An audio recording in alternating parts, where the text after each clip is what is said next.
Hello there. Good morning, good afternoon, good evening. Hi. I'm ready for Olympus. I ate a bunch of gimbap that my auntie dropped off, so I feel great. It's just a little hot right now, so I have my fan blasting. Hopefully it gets cooler since, gosh darn it, summer heat.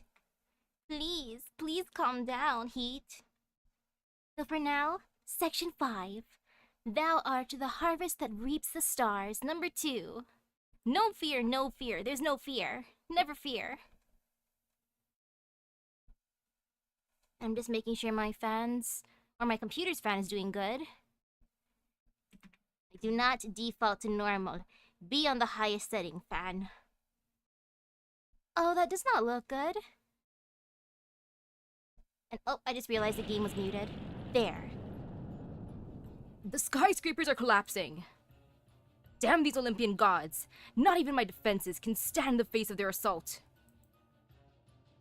They're about to break through every one of our defensive lines. Grah!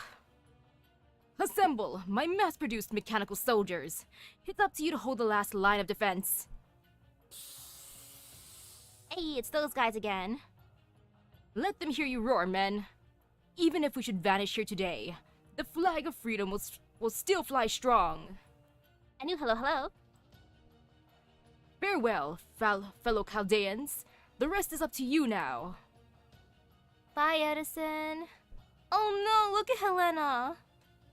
Oh, poor Helena. Not Granny. I finished the first 2 summoning positions.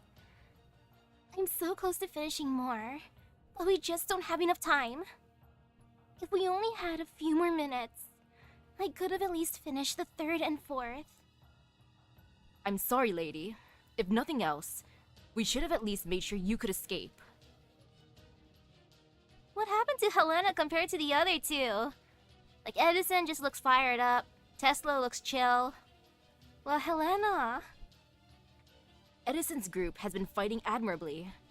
They clearly learned much from their experiences in the singularities. But I'm afraid this is as far as we go. We are truly, utterly defeated. The gods' lone strike will surely demolish this entire sector before we can deal them even a single blow. Maybe we threw caution to the wind too soon. Or maybe we never had any chance of winning at all. Damn it! Mechanical Olympian gods, huh? They're the real deal, so they might even know something about Mahatma. I know, but remember, they are the enemy of all proper human history. They may well be ships that cross the sea of stars to come here, my wise and beautiful Helena. But they are absolutely not the stars you looked up to. Thank you, Mr. Tesla. You're very kind. It's the truth, lady.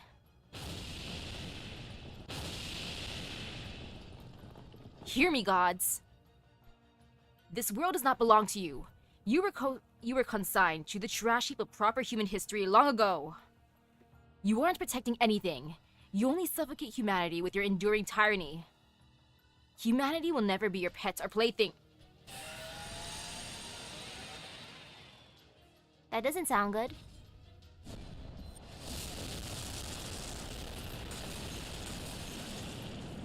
Goodbye, Tesla. And Helena? Man, though, what's been happening in Olympus? Oh, poor Helena especially. ... is right. Even more ... correct? Ellipses for days. Ooh, I like the color scheme of this room. Is that you, Mash? Good morning. Good. You're already up. I don't think I could ever have a bed that has like a thing above it like that. I think I would hit my head. Like, I'm not tall, but still. I feel like I would accidentally bonk my head each day. I hope you don't mind if I come in. Good morning, Senpai. Wow. Did you sleep well last night? Are you okay, senpai? You look pale. I've never been top bunk in a bunk bed. No, I have. I like sleepovers before. But actually, I slept weird. Instead of sleeping on the bunk bed, sometimes I'd offer to sleep on the floor instead because I don't know why. Sometimes carpeted floors are just so comfortable.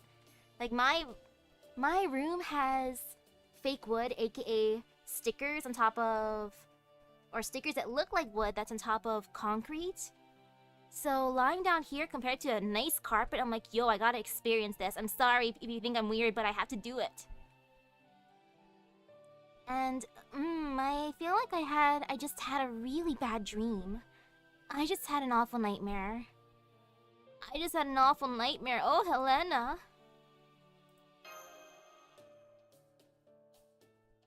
Mash?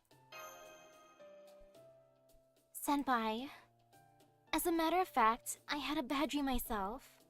I think it's probably because we heard that all the heroic spirits that came to Olympus from Atlantis were wiped out. I think so too. So much for finding other heroic spirits to join us. Man, I think so too. Right. Still, they did leave this hidden base for us. It should be more than functional enough for our purposes. And Musashi is here to help too, so it hasn't been a complete loss. Now that we've settled in here, we should report back to Director Gordolf. Our comm situation still hasn't improved, but at least we might not have so much interference down here thanks to the difference in atmospheric magical energy levels. Fow. Thanks, Fow. Is he trying to cheer us up? Thanks, Fow. Good boy, Fow. Fow! Come on, Senpai. Musashi and Holmes are waiting for you. Morning, Misaki. Did you sleep well last night? Oh, if you're hungry, there's breakfast to be had over there. Ooh, I wanna see what's breakfast here. I'll say this about Olympus. The food here is yummy. Ooh, that makes me excited. The only day my house ever has breakfast is Sunday. Otherwise, it's like fend for yourself in the morning. I visited lots of different worlds back when I was alive, and as food goes, this place is easily in the top 5. Must mean civilization here has flourished to the point they can really focus on things like refining their cuisine. It's just too bad they apparently never got around to inventing udon. Oh no, no udon? Do they have at least something similar to ramen here? If not, oof. Where's my noodle soups? Anu, hello? You really do love udon, don't you, Musashi? So do I. Ooh, a fellow udon lover. Right? You just can't beat that texture. It's true. The way the noodles glide across your tongue while being delightfully chewy all at the same time always makes me end up eating more than I intended. Oh yeah, I know servants don't technically need to sleep or eat, but just because you can go without both doesn't mean we should, if you ask me. Getting good rest helps you feel centered and focused, and a good meal just makes you straight up happy. I mean, since we materialize with emotions and all, it'd be a waste to neglect them. I am curious what kind of food would be here. I'm glad to see you're in good spirits, Musashi. You bet I am. I'm still me no matter where I go or what I do. Sure, things might be kind of depressing lately, but in general, I like to smile my way through life. That's the kind of gal I was in life, and it's who I am today. Man, I'm jealous of the foods inside of, like, even the learning with manga. Foe. Oh, morning to you too, Foe. So, now that we've had a chance to slow down and catch our breath, I think it's a good time to tell you what I've been up to since we last saw each other in Russia. Ooh, we're catching up. First, just so we're all on the same page, I was able to meet up with you guys in Russia because of my, unique constitution. See, I was able to wander into neighboring worlds in life. I've always of it as Lady Canon's guidance, though recently, I learned it's actually called drifting. And oh, hello, hello. So, I think what happened was that I ended up drifting right before the world was wiped clean. When I drifted back a moment later, there was nothing left but bleached white ground everywhere I looked. At the time, I thought I'd ended up on some blank slate parallel world somewhere. But after wandering around for a while, I drifted right into the snowy fields of the Russian Lost Belt. You with me so far? Yes, I am, Musashi. Yeah, that makes sense. Well, except for one thing. I think so, but something doesn't quite add up. I think so. Right. Back at Chaldea, your drift was recorded as something similar in nature to a ray shift. So my understanding was that you could only drift to different time periods in parallel worlds. Yup. As a rule, my drifts always put me in different worlds, never in the same one I drifted from. Before, if I wanted to drift back to the same world as all of you guys, I'd basically have to keep drifting between different worlds and hope I'd eventually get lucky. But what? When I drifted out of Russia, I found myself face to face with the same bleached white earth of 2020. I tried a few more drifts after that, and they all turned out the same way. While I didn't always end up in the same location, I did always end up in the same world and time period. A bit surprising at first, but I realized I'd basically gained a superpower, the ability to teleport across long distances. Man, that sounds like a good power. From there, I spent my days wandering around, fighting off weird creatures, and testing how much I could control my new ability. Then, one day... Watch yourself, woman. Colliding with another teleporter is unheard of, even in the Magecraft world. I ran into this guy who was kind of arrogant, but basically alright, and we ended up traveling together for a while. He turned out to know a ton about all kinds of things, like, he knew what kind of divine power my drift uses. And what happened to you guys after Russia?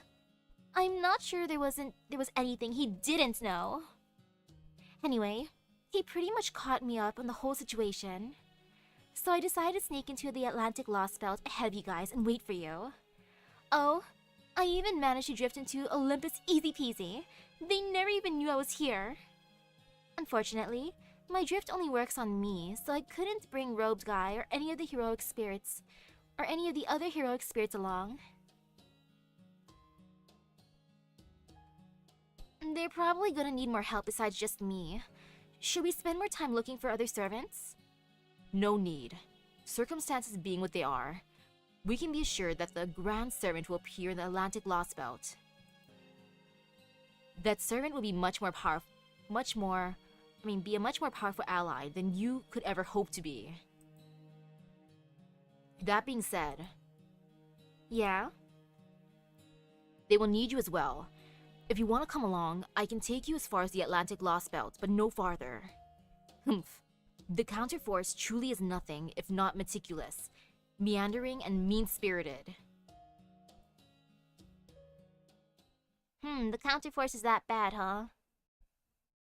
So basically, your self-warping powers really came through. Yup. I always used to think of this tendency to drift as a problem, so I'm glad it turned out to actually be useful for once. Musashi is the best isekai MC.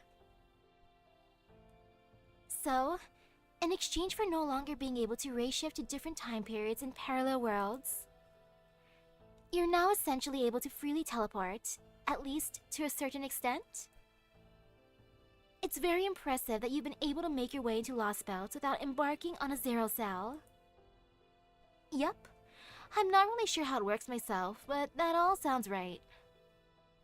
So in summary, your drift ability involved jumping into the rift between worlds, then emerging into another world. I think it's safe to assume that it still works the same way, since that would explain how you were able to get past the Lost Belt storm walls. The idea is that you're jumping into a higher dimension, then falling back down into a lower one. The only difference is that before, you could fall down to any number of possible destinations. But now, you're only falling back to this world, which is why you always emerge somewhere here. Yeah, exactly. Guess I can't really call it drifting anymore then, can I? Fall. One last thing, who is the robe guy you met? What about the robe guy? Can you tell us any more about him? Can you tell us more about him? Spill the tea, Musashi. I'd like to know that too. Is he the robed figure we've heard rumors about in the other Lost Belts? The one who claims to be from Chaldea? Sorry, but I can't answer that. He made me promise not to. And I still owe him for giving me food and shelter for a night, so I can't go back on my word. I see. Well, I'm still glad to know that he helped you. At least we know he helped you, Musashi. I'm still glad to know he helped you. Right. He did, didn't he? We may not know who he is, but we do know he sent you here to help us. And if it's thanks to him that we were reunited, he must be. He's going to be on Chaldea's side. Yeah, maybe? I mean, it'd be great if that turned out to be the case. Anyway, Misaki and Mash, there's something I want you to keep in mind. Yes, the heroic spirits who came here from Atlantis may all be gone now. But you still had allies here willing to risk their lives for you. So while it may feel like you're fighting all on your own sometimes, you're not. You may not be able to see it, but your home world of proper human history is still here to back you up. Yeah, you're right. Yeah. There's always been someone around to help us. Hearing you say that is all the reassurance I need to know you'll be alright. Foe. A foe? I see you're raring to go too, foe. That's a spirit. You're right. Motivation is the key to success, and we're gonna need all the motivation we can get, so we can settle things once and for all.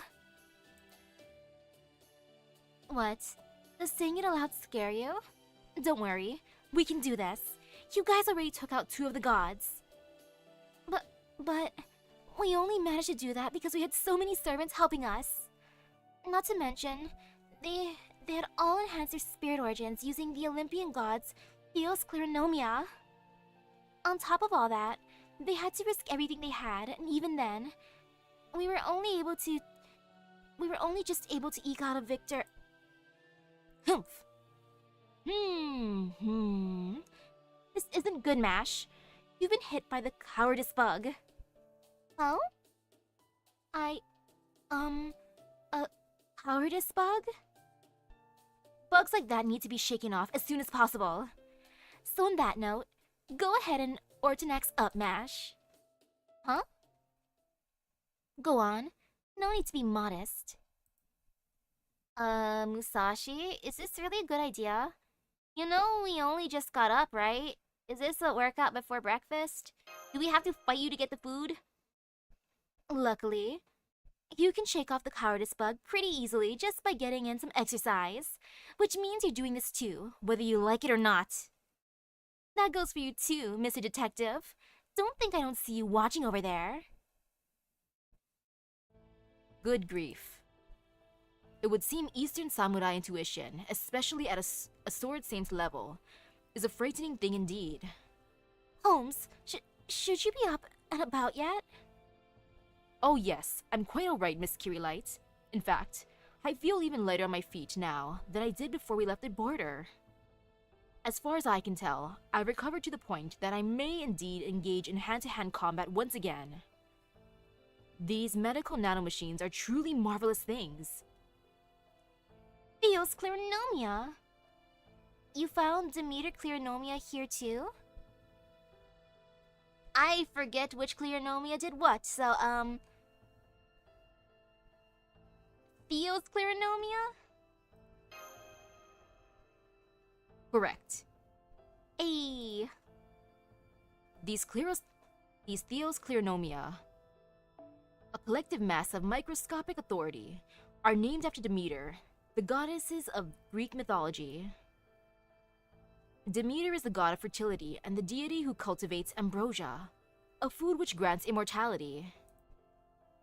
According to the mythology of proper human history, she is best known for the tale of her beloved daughter's abduction.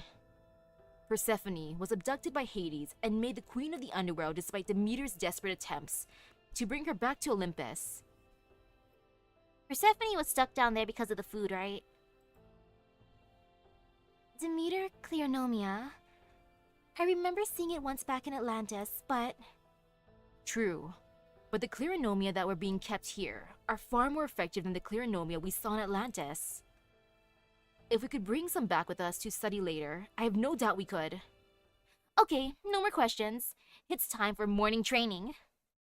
Don't worry, Misaki. You can have breakfast as soon as it's over. Senpai? Looks like there's no getting out of it. Looks like you and I are doing some morning training, Mash. We need it for the food. Right, understood. This morning training seems like it'll be very different from the simulator training I'm used to, but I'll do my best to adjust. Very well, Miss Miyamoto, if you insist. But be warned, Baritsu is a highly versatile martial art. Ooh, hello. Am I frightened by my gacha luck yet? I'm always frightened. Though I still think it's funny how I got 3 coups the one multi-pull I tried for the banner so far. And that was enough coups to max out my caster coup. Or at least he's MP5. If you think your katana alone will grant you an easy victory, I would advise you to reconsider your tactics. Oh ho! I see somebody remembered to bring their trash talk. Okay guys, come at me whenever you like. My void sword is ready and waiting. And are the people at this base okay with us fighting here? I mean, we're gonna just do like a little morning practice, but still. Are they gonna be like, what are you doing, you weirdos? Like, can you stop trashing our base? Like, I'm sorry, Musashi said we have to get rid of our cowardice bug. And I want breakfast, and she was standing in the way of breakfast. I hungry. Oh man, I am so blind sometimes. There you are, Mash. Okay.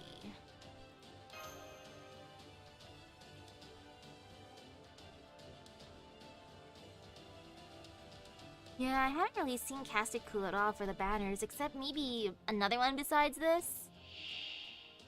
And that's why I had him at NP2 by the time I summoned from this one. The 3 casted coups and 1 10-pull though. Like, oh, Coup, I guess you like me. It's a Coup kind of day that day was. And let's see, you know, I can do that. No fear. No fear, no fear, no fear. And there we go. Wait a second, actually, let me stare a tiny bit. I forgot to give this thing. And it's just some warm-up, so how bad can this be? It should be fine.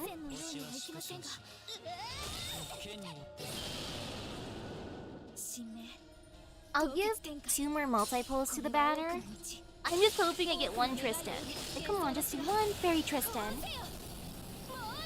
Because I like her design.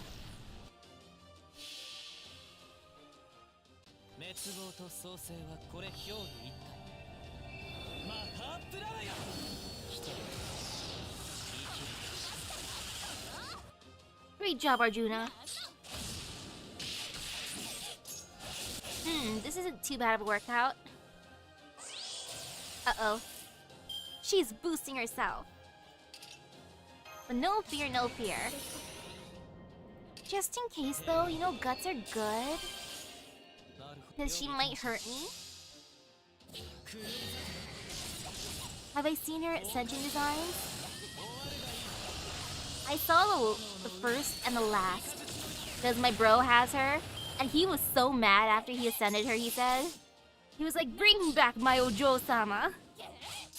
Like, what happened to you, my Ojo-sama? I'm like, well, good to know.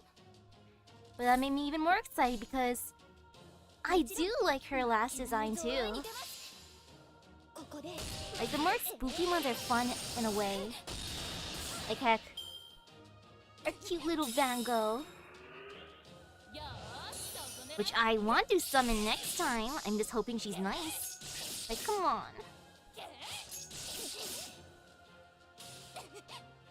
And ooh, Arjuna's so close. Musashi was a single target person, I believe. So thank you, Mash. Good job, Mash. And now no fear.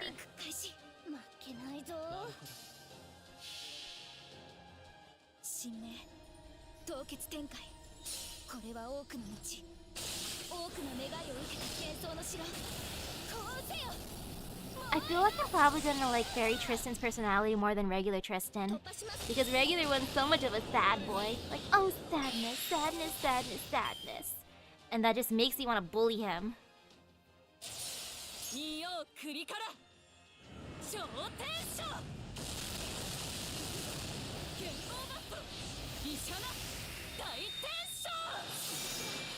Remove buff. Well, good luck, Mash, except now... Oh, she went to bonking Castoria, now back to you, Mash. But Mash lived, and that's what matters.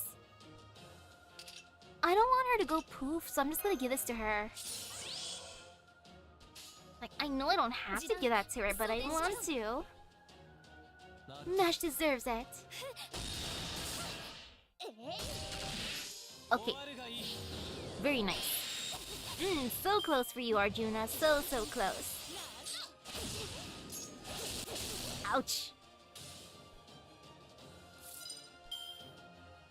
I'll wait till the next turn to use his Noble Phantasm. Just because I want to make him extra buff. So I'll just do it this way. More gauge filling. Actually, no. Let's do all Castoria. So here you go, Castoria. Take this. Look at you increasing your art. So powerful.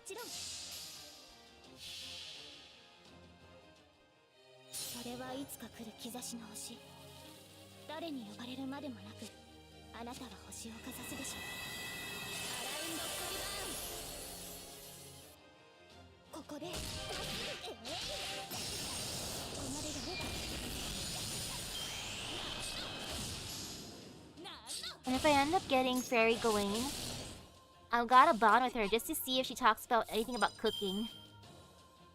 Because I'm curious just how good she is at that. And let me just use this for Mash. Mash, please use a target focus on yourself. I'm so sorry, Mash. This is how it has to be. And ooh, I can use all Arjuna here. You know, I'm gonna do it. Yeah, all or nothing Arjuna. Good luck, Arjuna.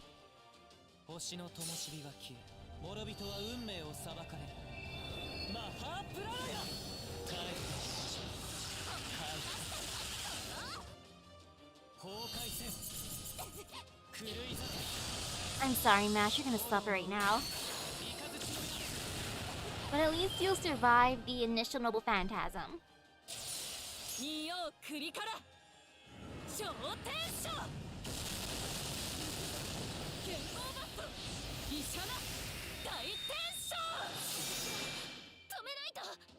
I'm sorry, Mash, your buffs went poof. Oh no!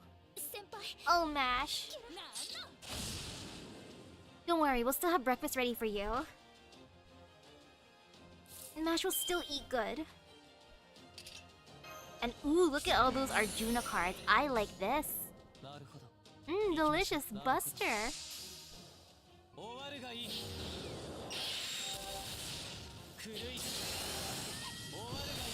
Good job, Arjuna. Phew. We have earned our right to eat breakfast. Yummy.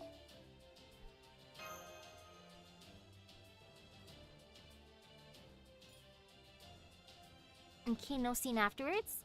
And now we get to eat. Delicious.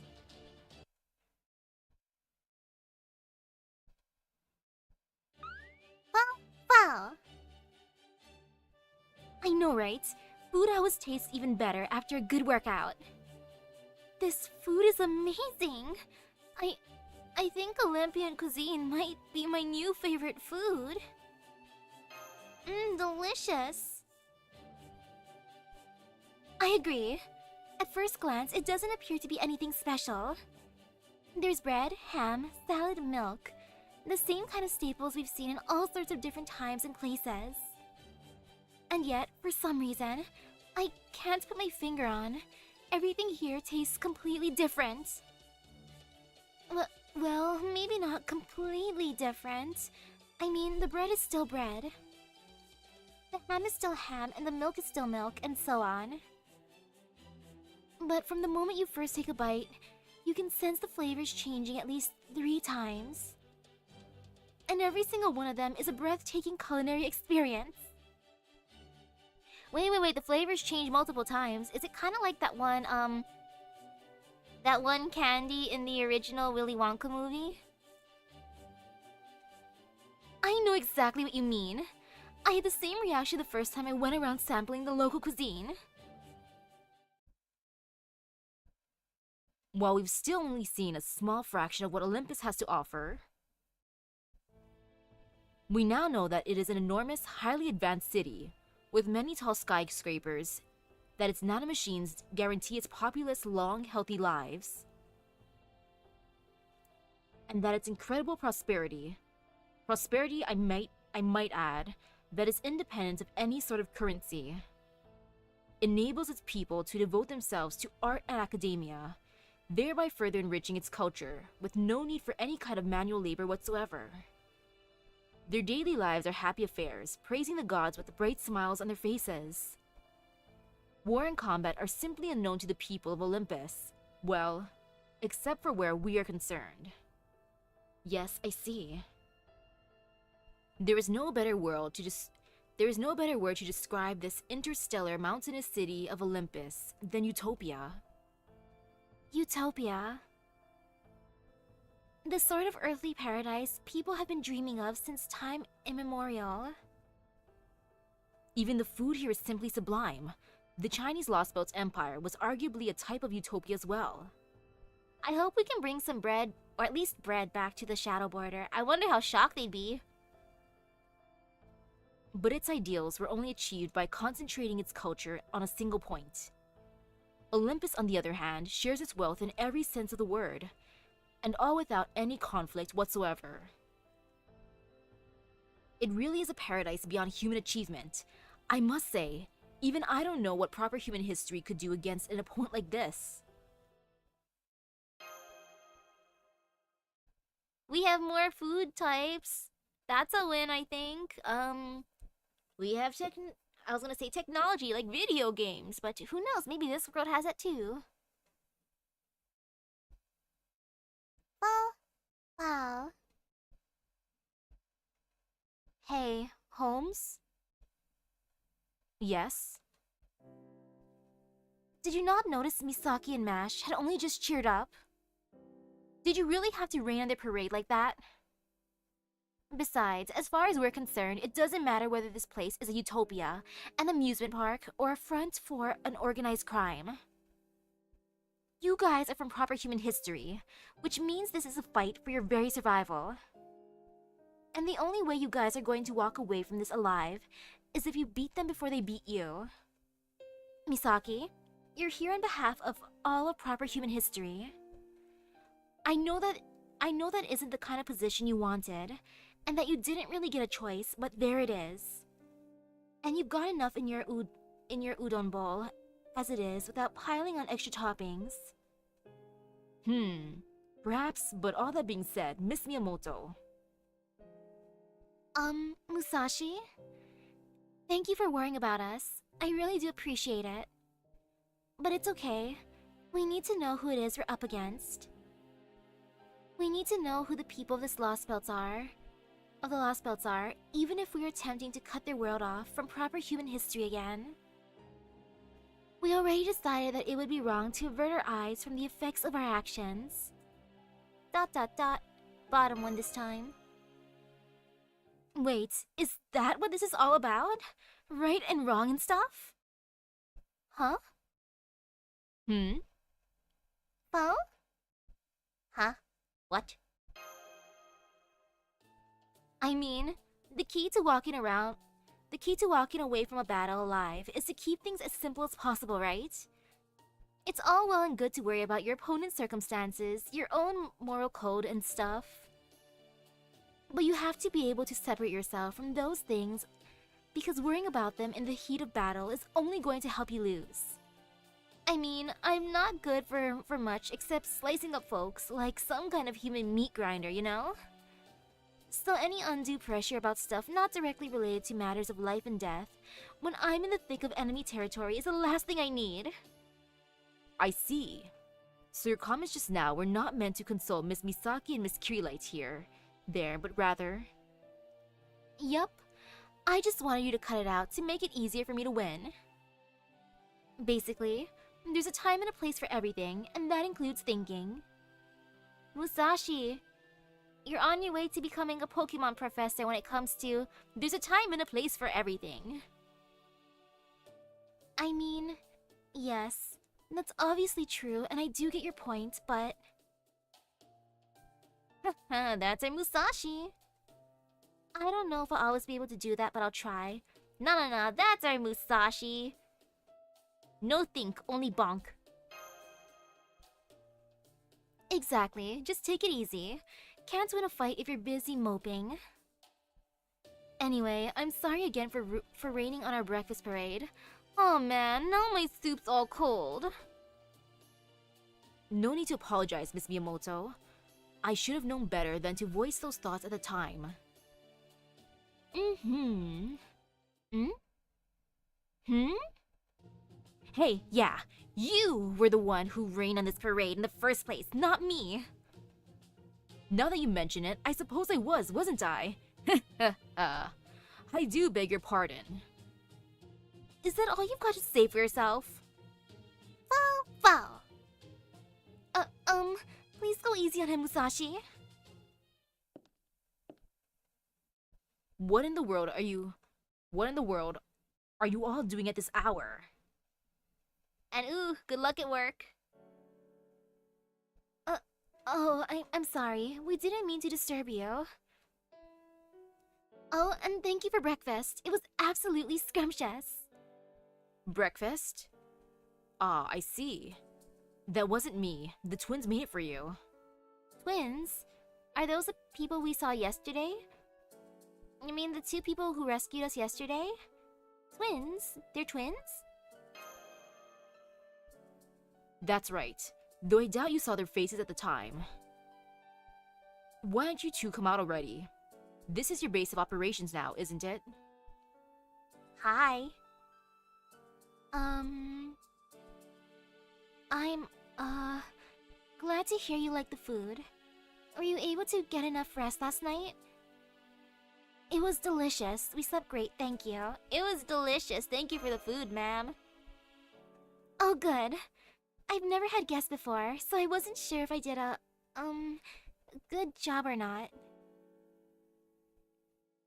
Never mind that now, sister. Aww. For the time being, it looks like you're all at a point where you can talk again.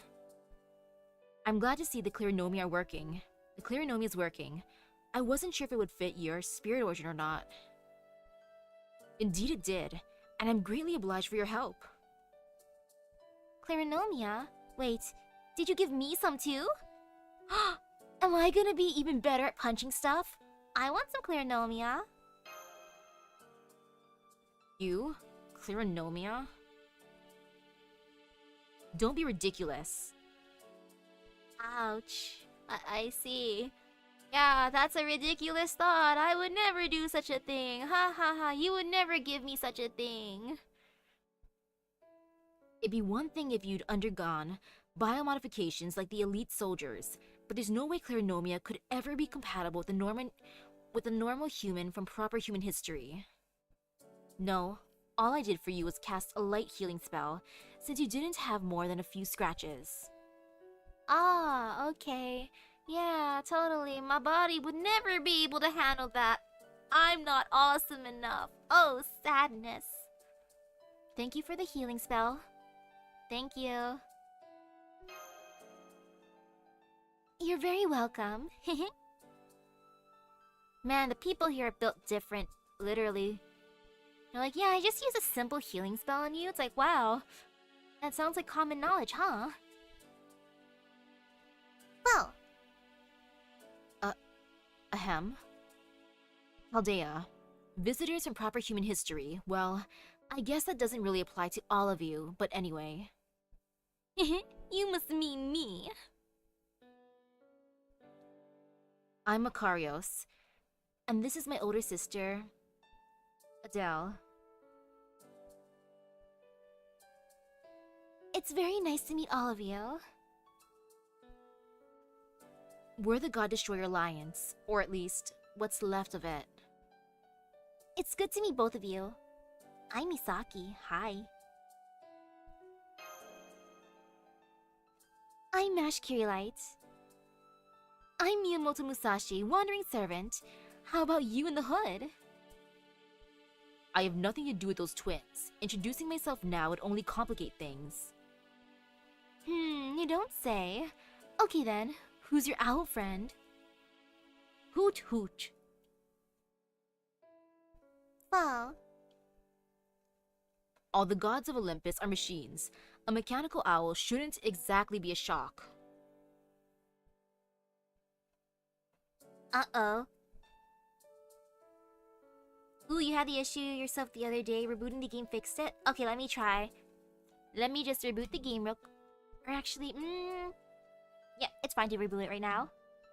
Hopefully that fixes it then.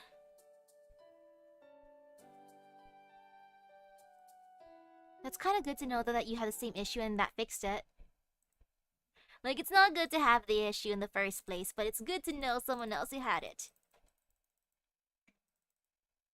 And now, fingers crossed. Okay.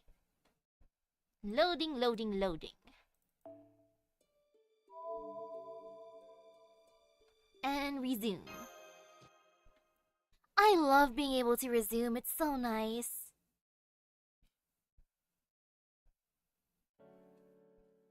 If you say so. Adele, Makarios.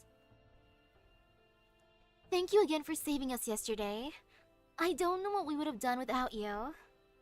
Are you, both from Olympus? Yes, that's right. We're both official Olympus residents. We have citizen numbers and permanent ration cards, and we live our lives by the grace of the gods' blessings and protection. But the truth is... Not now, sister. Save it for later. They need to know what's going on before we tell them about us. Makarios. I said no. It's still too soon to tell them about us. Besides, Chaldeans, I'm sure there's someone else you'd all rather be talking to.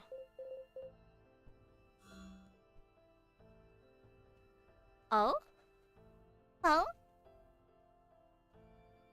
Voice recording for Chaldea. Pattern B2. Alright, where to begin? For the time being, I've entered all the information we possess into this base's data processing unit. It's embedded with a simple artificial personality program, so it can answer most questions you might have. That concludes the video portion of the instructions. What? That's all the video part of the instructions, but why? I'll let the artificial personality take it from here. There. I think that should do it. Activation complete. From here on, I, the artificial intelligence, will do the talking. Yes, the picture remains the same, but get over it. The image is a recreation made by recycling existing video footage. An AI, eh? I suppose that shouldn't surprise me from one of the greatest scientific minds among the heroic spirits. Man, this AI is sassy. Don't forget, you can always switch to me if you don't care for the half-witted eccentric's persona. Can I switch to Helena? Oh, yes, I can. You can also switch. You can also switch to me if you prefer. I can't do anything Mahatma related though. Sorry, I can't be more help. Anyway, hi there, Chaldeans. It's nice to meet you all. Yelena. So the servants who left these recordings for us weren't summoned to Chaldea, nor are they the ones we met in any of the singularities. Rather, they're all heroic spirits in proper human history who were summoned here to this lost belt. Edison might be an exception. I don't know. Edison only materialized like that in the singularity. In that singularity, you know? I don't know. Yes, good point. Thomas Edison's lion head spirit origin only came about in the fifth singularity. So he should still retain his memories of us, just like John Alter. Alright, let's begin with the basics of Olympus. Your opponents here are, in a word, gods. That was me. I decided to pause the AI for a bit. Before you hear any more, I want to warn you that you guys will probably... You'll probably be shocked by what they have to say. It might even be enough to make you despair completely. Some of the heroic spirits that made it here only stuck around long enough to say nobody could win against gods. So I just wanted to make sure you're ready for what comes next. We are. It's okay, keep playing it. I have these magical stones that last for like a month, and then it's okay if we go poof a little bit, as long as I have these stones.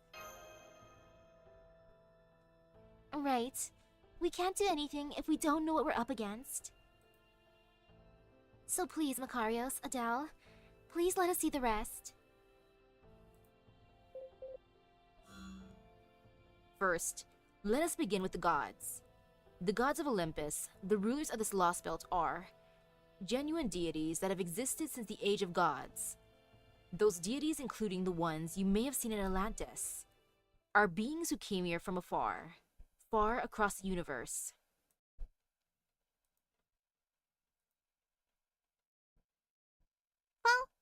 Wow. I trust Makarios and Adele are there as well. They, like all residents of Olympus, refer to the gods as thus: deities who came here across the sea of stars, the Great Ones. The descendants of primordial chaos, the great systems of prosperity who bear the Cronus crown. And of course, the 12 Olympian machine gods. The Sea of Stars. We knew that these machine gods were interstellar weapons, but this is way bigger than I was expecting. I mean, huh? So, hang on. Let me just make sure I've got this straight. You said these are super ancient gods who came here across a sea of stars, right? So then, that would make them space aliens, right? Wow. Not quite. It would not be entirely accurate to refer to them merely as intelligent life forms from another planet. Based on everything we know now, it seems they are more akin to machines from an extremely advanced civilization. One that may reside outside of our galaxy, or at the far ends of our universe, or in an entirely different universe altogether. Yes, that's more or less correct. Huh, I'm surprised. I thought you guys would be a lot more taken aback. Taken aback? Why aren't you? Well, Makarios, if you want to hear more of my adventures, I'll tell you. Like how I went on a space adventure before and I met a space god who's on my team. Her name is Space Ishtar. I am, believe me. Well, after Atlantis, I had a feeling they'd be something like that. I mean, I am, believe me. I see. Alright, now should be a good time to proceed. Next, I have more information about the gods for you. From this point onward, I will be telling you how this lost belt differs from proper human history, and at what point in time it diverged. First of all, how did these gods originally come to be? The first gods are born from primordial chaos, and eventually, the younger generation fought the Titanomachia, the first great war. Ooh. Up until this point, the world was largely the same as it was depicted in the myths of proper human history. The Titanomachia was a war between the Titans, the gods of the old generation, and Olympus, the gods of the new. As I recall, Zeus defeated his own father, Cronus, the king of the Titans.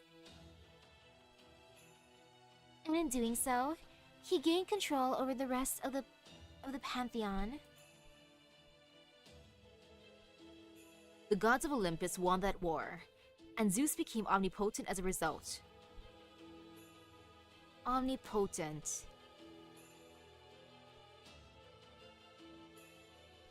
Then, there was a second Machia. This one took place roughly 14,000 years ago. During this war, also known as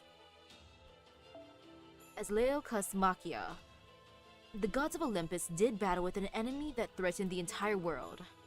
Unfortunately, details pertaining to this event are scarce. Not only was it not recorded in proper human history, most citizens of Olympus know very little about it. However, my distinguished colleagues, what we can say for sure is that we are certain this is the point where the Lost Boat diverged from proper human history. Oh.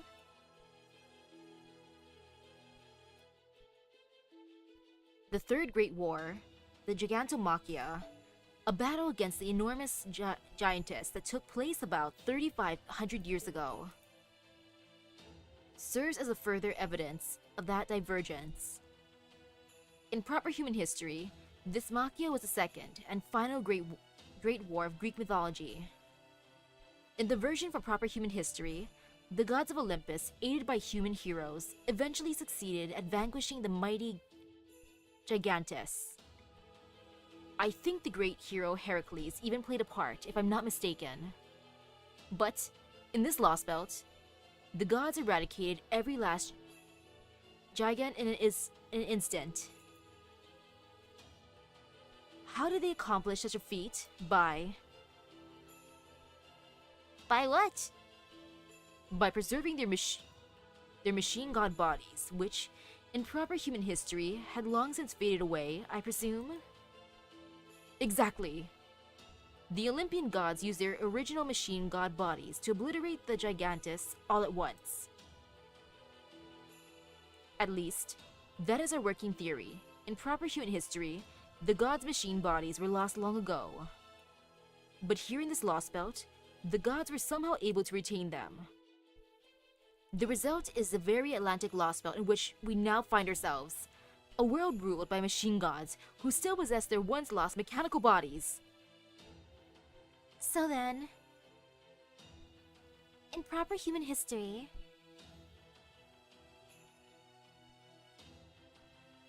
the gods of Olympus were meant to lose their machine bodies between 14,000 and 3,500 years ago?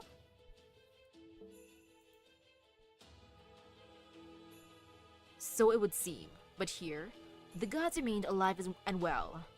And as long as these mechanical gods from beyond our universe have their original bodies, they are not even affected by the deterioration of the age of gods that was meant to occur. That brings us to the fourth and final Machia. As with the second, this one has no equivalent in proper human history. It is peculiar to this Lost Belt. A few thousand years ago, the gods of Olympus split into two factions. Their conflict revolved around what to do about humans, whether to rule over them or to coexist alongside them. This schism led to a fierce disagreement between the gods. Zeus, Demeter, Aphrodite, Hera, and Artemis wanted to rule, while Athena, Hades, Poseidon, Apollo, Hestia, Ares, and Hephaestus wanted to coexist. We believe Poseidon initially sided with the rulers, but he eventually ended up defecting to the other faction. Gods on each side enlisted loyal lesser gods as their disagreement devolved into a full-blown war. This battle went on to be called the Olympia Machia, or the Great War of Olympus, as it's known in Atlantis. Both sides fought fiercely, and the remains of the mechanical gods who were killed fell to Atlantis, where they formed islands. In the end, the faction supporting rule over humans was victorious, and the opposition survivors were punished. For example, Poseidon, the sea god. His divine core was rewritten, reducing him to little more than an automated defense unit to protect the Great Pit. And that brings us to today. The gods who emerged triumphant in all four Machia continue to rule this lost belt, with the city of Olympus as their capital. Today, there are 5 gods who reside within Olympus. Dodona, the great orbital shrine that makes up the center of the city. Zeus, the omnipotent god of the heavens. Europa, the divine queen who fused with the goddess Hera. Demeter, the goddess of the land. Aphrodite, the goddess of love and beauty. And finally, the Dioscuri, the ancient twin gods. The Dioscuri. Not now, Makarios, not now. What did they do to them? Technically, the twin gods of Dioscuri are a divine spirit, which makes them neither living gods nor mechanical ones. They died once and were transformed into a divine spirit. Who killed them, you ask? I wish I could say it was the God Destroyer Alliance, but it wasn't. No, their killer was the Cryptor Cristaria Wodime.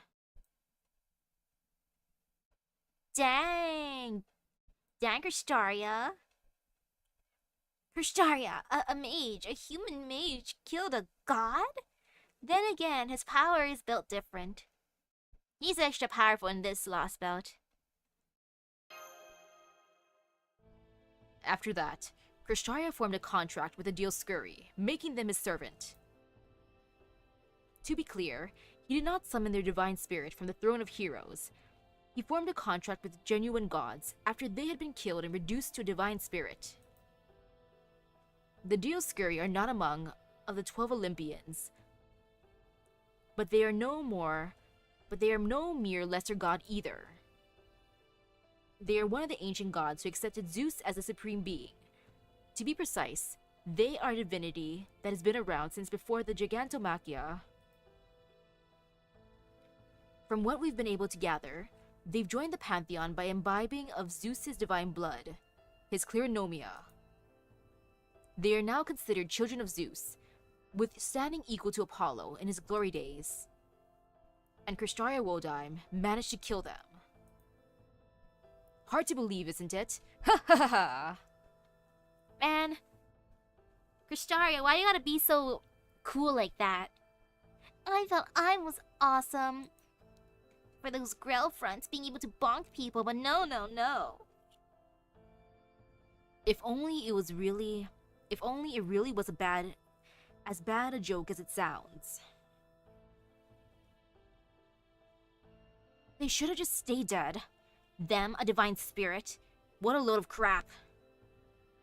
The Dioscuri are deranged. They don't deserve to be spirits, let alone gods. Please forgive my brother. He swore an oath to the late Athena. Oh, my door opened, it spooked me, but no. He swore an oath to the late Athena that he would one day take revenge on the twin gods for their murder of our 100-odd fellow Alliance members. Oh, so that's what they did. The Dioscuri are bloodthirsty maniacs. Death incarnate. Human killers. They killed almost all the humans who joined the God Destroyer Alliance. There are only a few members left now, including us. No wonder why the Dioscuri were so, or at least the brother, was super excited to destroy humans. AKA us. That must have been really hard for you.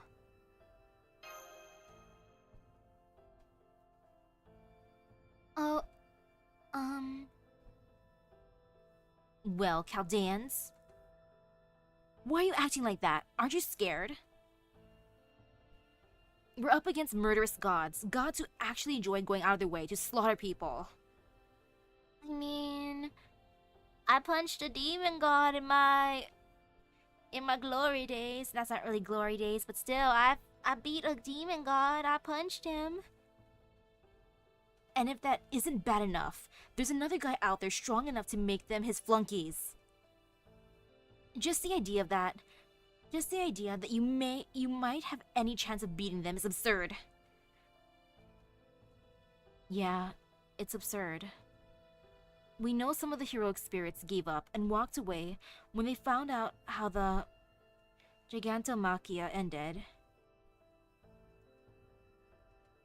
So what about you guys? What's your deal? Does the fact that you guys aren't more phased mean your world, proper human history, is even more messed up than ours?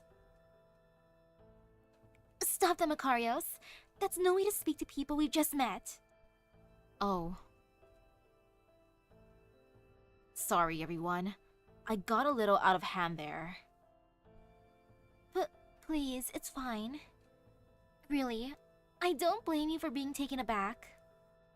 We've encountered so many different threats by now that I suppose our reactions might seem strange. Gods from another universe, mechanical gods with frightening powers, twin gods who enjoy taking lives, Krishtaria, who's strong enough to make those gods his servants. Ooh, hello, hello, konnichiwa.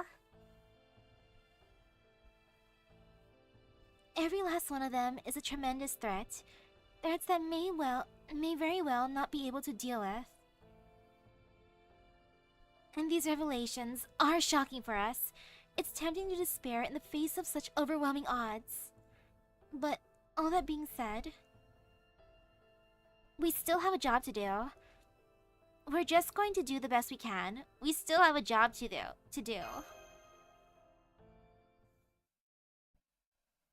Okay, I think I get it now. Yeah, that's it. I get what you guys are like now. You're just how Edison said you'd be. He was right after all.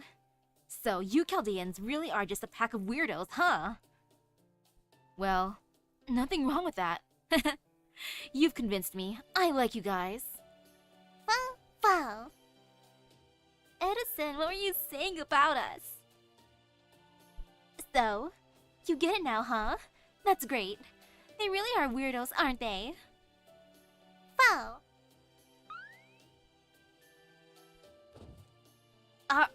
What the hell are you? Don't jump onto us. Don't jump onto us. What are you, some kind of squirrel? Look, Macarios, I think he likes you. Boom. Eek. Hey, get away from my sister.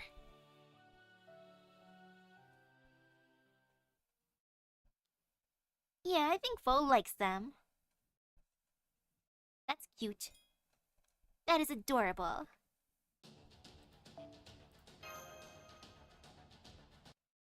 And now we continue. Weirdos, huh? Yes, that's the right way to think about them, Macarios. They're all hopeless weirdos. That's been the case in every other Lost Belt so far too. Though that's not to say, that means they'll be able to accomplish the same thing here. What are you talking about? You're only here because the collaborators sent you, right? So where do you get off acting like you know so much about Chaldea? Collaborator? That's what we call the person who's been so kindly aiding our God Destroyer alliance.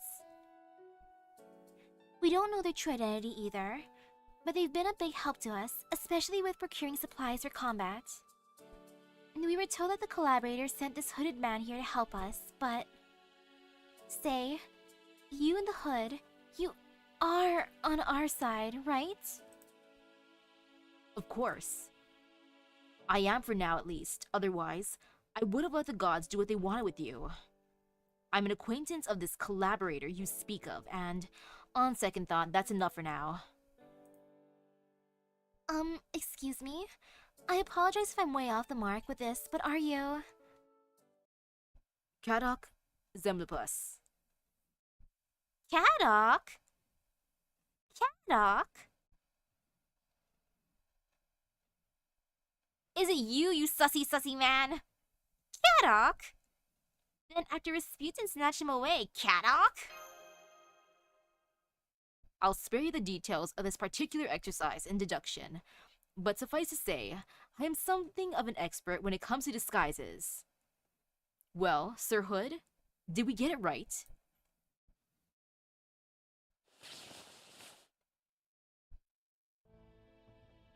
Kadok? So it is him. Kadok, are you just trying to troll Krisharia?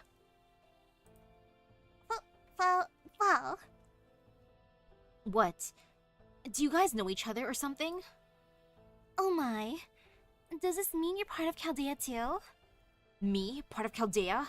You've gotta be. Oh, forget it. Just hell no. Damn it, Holmes I get. But how the actual hell did you see through my disguise, Mash? I mean, Mash knew you a bit, right? I wouldn't have been able to guess. I was using disguise spell and everything. I'm sorry. Whoa, what are you apologizing for? It's not like you did anything wrong. Yeah, fair enough. Kadok, you saved our lives. Thank you, Kadok. You saved our lives, Kadok. What are you doing here, Kadok? Saved you? I only bailed you out because it would have been a waste to let you die back there. As far as I'm concerned, you're nothing more than pawns I can use to throw Olympus off balance, just like you did in Russia. So I'm gonna use you guys to further my own agenda. That's the only reason I bailed you out. I don't know if I want to team up with you, Kadok. It's not like you even have a snowball's chance in hell of winning here anyway. Between Zeus, Woldheim, and the foreign gods' alter egos, you guys are hilariously outclassed. That's why I don't have to bother trying to kill you myself. Wow. Kadok, as a former member of Team Ava myself, I'm not part of Team A anymore. I'm a cryptor now. Hell, maybe I'm not even that anymore. Does this mean you are not acting with or on behalf of the cryptors here, Kadok Zemlupus? Hell no. I don't have the slightest idea of what Woldheim's thinking. He went out of his way to have Rasputin get me, but he never told me why. How dare you save me without a reason? You may have lost your Russian lost belt, but that doesn't mean you need to enter another cryptor's service. You can keep your serious light too. You're a free man, Kadok. All I want you to do in this Atlantic lost belt is whatever you see fit. Is that your idea of a joke? Because if not, it doesn't make any sense. Aren't you the one who sent Rasputin to get me off the shadow border? That was entirely the priest's decision. I have no right to give the foreign god's disciples orders. As for why he saved you, your guess is as good as mine. Perhaps he only wished to prevent you from leaking information. Yeah, well, there's not much I could have told them besides, with the cryptors, which cryptor was where. None of us have any idea what the trees of emptiness are actually made of, or who the foreign god really is after all. Of course not. The foreign god couldn't care less about any of you after all. The foreign god isn't going to tell you anything, nor do they expect anything from you.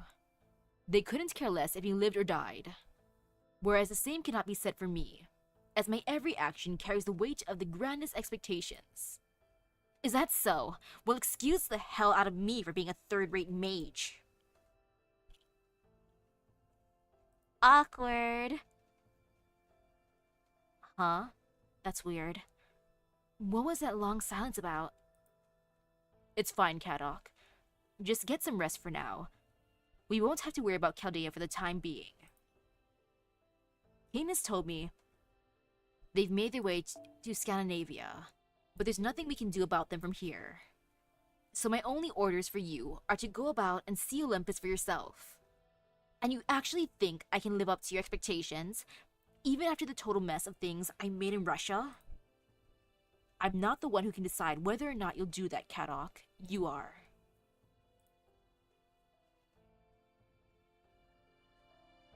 He might as well not have told me anything at all, for all the difference it would have made. So now, I'm doing whatever the hell I want, just like he asked. That's part of why I'm here. I'm gonna uncover the truth behind Zeus, and what Wodan's really thinking. Oh? And what do you mean by that last part? Humph, I don't actually care what's going on in that head of his. But it's not like I've got anything else to do. So I'm gonna show that stuck-up aristocrat that things aren't always gonna go his way. Kadok's bored and he wants to troll. Oh? What's this now? Goodness, it's been so long since I've seen your face in person. I think the last time must have been back then, when you tore those poor Dioscuri twins apart. Krishtaria Wildime. Good day, Lady Demeter, goddess of the land. Indeed. It has been a long time, hasn't it? It seems your memory partition is functioning properly, at least in regards to me. Oh my, how terrifying. That sounds as though you could destroy our true Alethea bodies whenever you like. Ah, Krishtaria Wildime, a dreadful human capable of killing us single-handedly. You're quite the problem child, aren't you?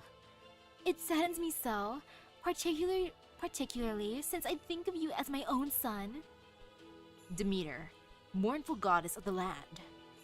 Mother of the beautiful Persephone, who inherited much of Gaia's disposition. I urge you to share your boundless motherly love with humans other than myself. I have no need of it. Oh my. But there can be no children without mothers, nor can children grow without love and nourishment. Demeter, he doesn't want you to be his mom. You can adopt me, though. If you ever become summonable, come to my Chaldea, girl. Gods and humans are the same in this respect. Humans. This new intelligent species still barely older than a newborn babe. This precious, fragile intelligence we met on this planet. I love you all, truly. I love you as though you're my own children. And I love you too, Krishtaria. In the same way you love Persephone? Why, yes. You know, Zeus is absolutely right. There's nothing that brings a mother like me more joy than to see her children grow up strong and happy. Which is why there's nothing I wouldn't do to make that happen. I would take an arrow for my children. I would gladly give up my body, my life, and my Alethea for them, truly. Then I will take you at your word, Demeter, and trust that you truly bear a mother's love. As a matter of fact, Zeus's ideas of the restoration of mythology are closer to your own notions than to mine. Krishtaria, what are you saying? Do you mean that Olympus, the heart of our lost belt, is not the ideal you seek? Of course it is. We only differ when it comes to our end points. You see, I believe that the gods should be even stronger than they are now.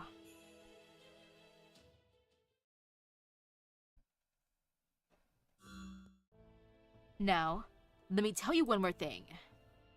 This is the single most important piece of information about the gods of Olympus I have to share. The king of this lost belt is Zeus, an all-powerful god, who naturally still possesses his original mechanical body. He has existed ever since the Age of Gods, just like Skahak from the Scandinavian lost belt. It looks like this is information we already knew. Zeus, an omnipotent god who has continued to exist for millennia. If we are to take his omnipotent nature at face value, then it would seem to be well and truly outmatched. And yet, Mr. I cannot imagine that the electricity expert whose visage you now borrow would waste his time challenging an opponent whom he truly has no hope of defeating. Ha ha ha! You cut right to the heart of things, don't you? Still, I can hardly blame you for interrupting, Mr. Holmes. You have every right to be concerned. And you're correct. Your hope of defeating Zeus is small. Perhaps even infinitesimal, but it does not exist. But it does exist. Zeus is indeed almighty, but he is not truly omnipotent. Well? Almighty but not omnipotent? So he can do all sorts of things, but he can't do everything? So what's his weak point? Where can we bonk him? You catch on quickly. Yes, that's right. As king of the gods, Zeus possesses authority over infinite things, but conceptually, he does not possess infinite authority. We believe that Zeus turned into a nigh omnipotent god by synchronizing all the Titans' authority with his own, followed by the many lesser gods' authority, and ultimately, even his fellow 12 Olympians' authority. That much at least would seem to be a matter of little doubt. But conceptually, he is not truly omnipotent, and so does not have control over all things and beings in this world. At least, that's our working theory. I see. Do you happen to have anything to support that theory? Of course. The very alliance base you're standing in right now. The underground infrastructure. Precisely. A truly omnipotent being would have known about villains like us lurking underground the instant we set foot in here. And yet, he has no awareness of this underground infrastructure. This was the domain of Hades, his fellow god, and he doesn't even bother to look at it. From this, we can surmise that the gods of Olympus are conceptual deities, like those from other mythologies. And simultaneously, that they depend on kleronomia, their authority-like functionality, from the enormous mechanical bodies they use as ships to cross the Sea of Stars. That is where our chance of defeating Zeus lies. For if we are up against a nigh omnipotent king of gods with authority over infinite things rather than a truly omnipotent god, then you should have a chance, however minuscule, of defeating him. Thank you, Mr. This has been both informative and hope-inspiring. Fofo. Alright, let's get back to business. Though that said, the only business that remains is the information we have pertaining to Zeus, the omnipotent king of gods, head of the 12 Olympians and victor of all 4 Machia, has formed a contract with Kristaria as his equal. Well, bet you had no idea about that, did you?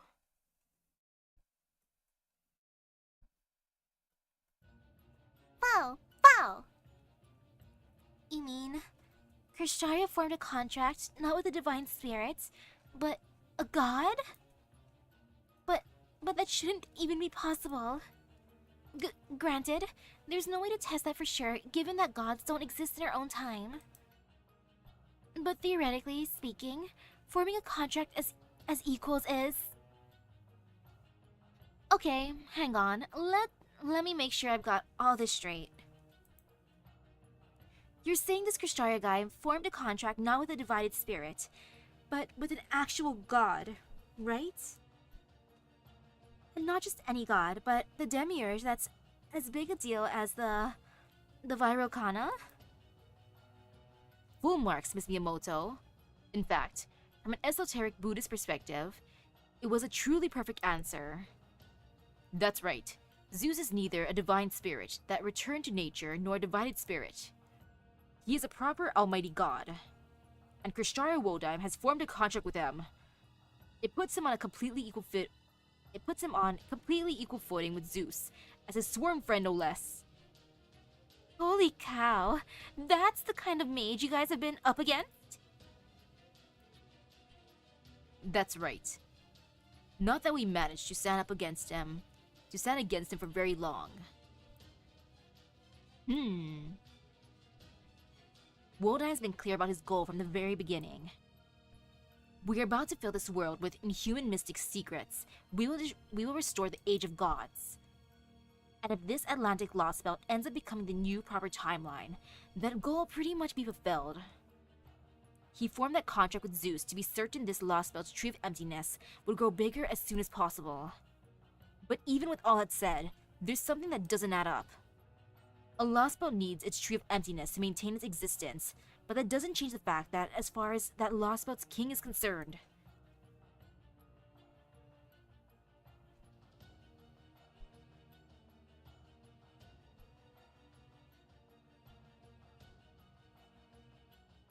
All the different kings we've defeated so far.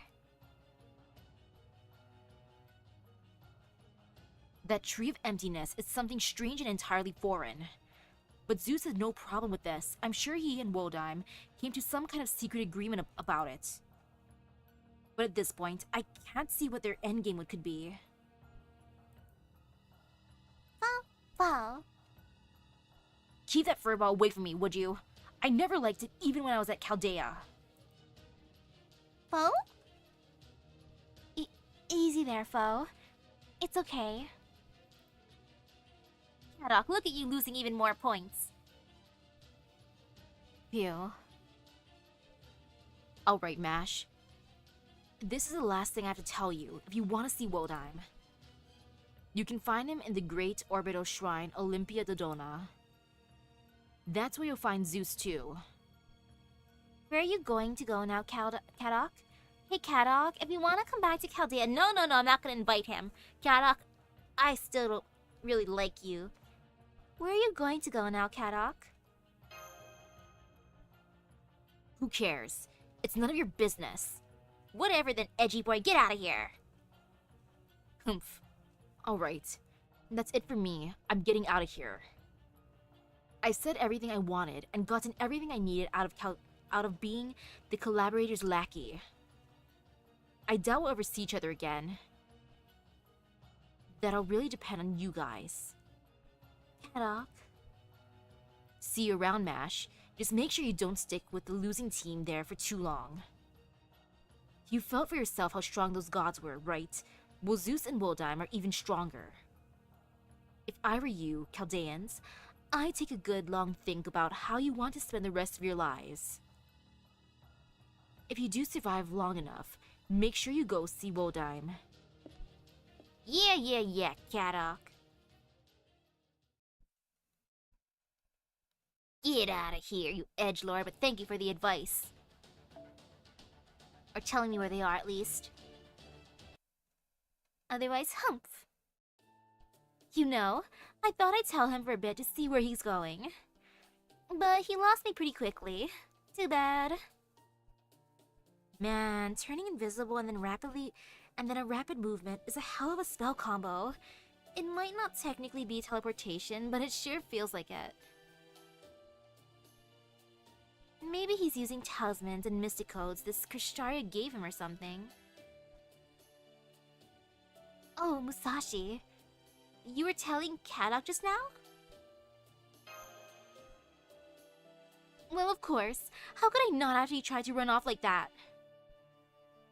Incidentally, I attempted to tell him as well, with equally dismal results.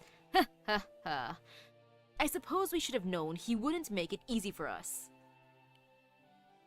I like how they both thought of following him. But gosh darn it, Kadok, you're good at escaping. That being said,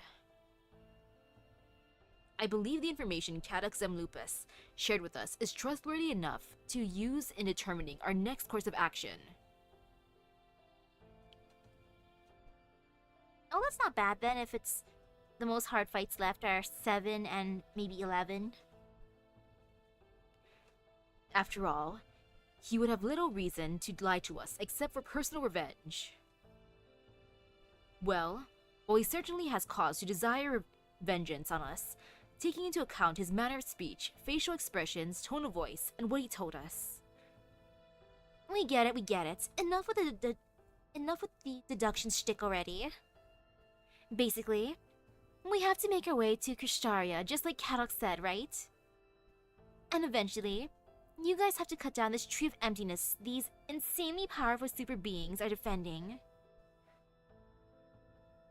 Boy, talk about playing on hard mode. This is gonna be a fun challenge. Aww. Since this collaborator person is good enough to support this underground society here, I figured it'd make our lives a lot easier if I could make contact with them. But it looks like that's not happening anytime soon. So, what's our next step? Great Orbital Shrine, Olympia Dodona. If that enormous floating building is acting as the gods and Krisharia's base of operations, then our next step should be figuring out how we're going to get to it. We could try to get there in the border through a series of zero cells, but even if Zeus's thunderbolts somehow missed us while we were preparing, it wouldn't take long for the other gods and soldiers to overwhelm us with sheer forces of numbers.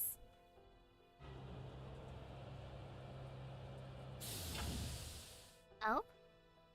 There we go. What was that sound just now? Did you just do something, Makarios? What was that sound just now?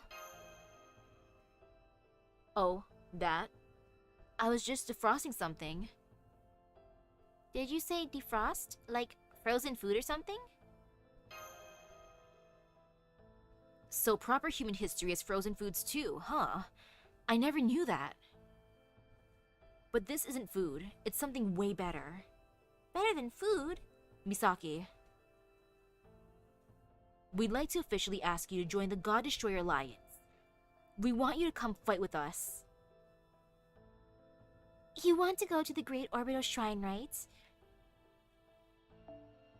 And you also need to cut down this tree of emptiness, Magellan. That's even farther up past it, right? Then we should be able to help you with both goals. We have ways of traveling through airspace here, furthermore. The Great Orbital Shrine is the God's throne. It's forbidden for humans to set foot in there. They won't let you in without a fight, but then, you're going to have to fight the gods anyway. That's true, which is why I hope I can count on your help. I'd love for you two to fight with us. That sounds fun, I want to fight with you guys. But what are you defrosting? We will. Magellan, another galaxy name, though I had suspected as much. We'd be honored to help you. Oh, I just had a thought. Why don't we take this occasion to celebrate? Ooh, by celebration, do you mean yummy food? That's right, I made a pretty simple breakfast. But for a special occasion like this...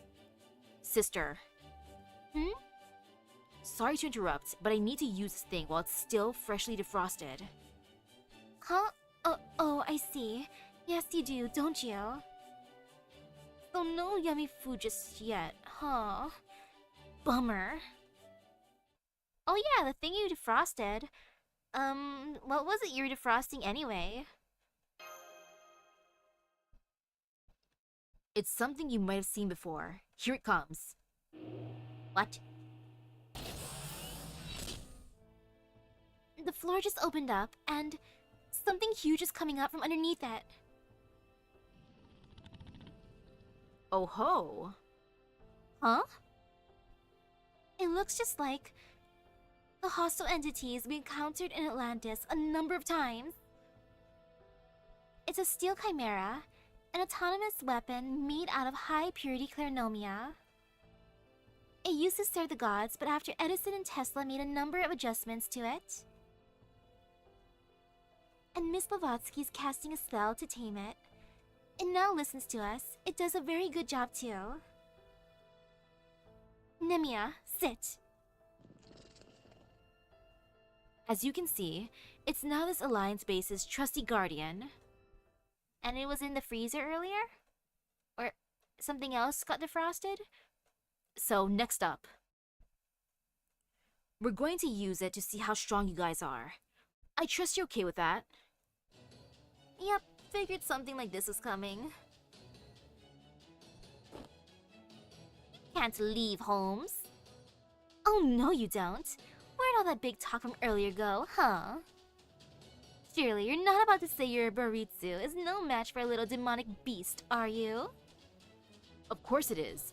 I said Baritsu is a highly versatile martial art, and I stand by that. But that doesn't mean using it to fight a creature like this isn't quite simply a pain in the posterior. You two really get along, huh? Anyway, we can back you guys up with artillery mystic codes, but we don't know that much when it comes to sword fighting. Oh, you're gonna back me up? Oh my goodness, you're gonna give me some buffs? I like you guys already. Even more now. It's true. So we were hoping we could count on you all. We could count on all of you to handle the melee combat, if you don't mind. Hey, you'll be fine, right, Mash? I mean, you've got the giant shield and everything. Me? Sorry, Mash. Looks like it's emergency transformation time. You heard it, Mash. Battle positions. Right, Master. Just, give me a few minutes, please. If you all wouldn't mind. Few minutes? Bathroom break? Emergency transformation complete. Setting output is 70%. Preparing to intercept combat training target. I'm assuming I have to use Mash, so I'll keep her in here. And I want to bring along support that's good support. And it should be fine to use the Bond Craft Essence. For now, anyways. No fear, no fear. Though afterwards, Adele's gonna make us food, so I'm happy. Oh, there's 3. It's a good thing I chose AoE, or else that would have hurt. Yeah, this is fine. Completely fine.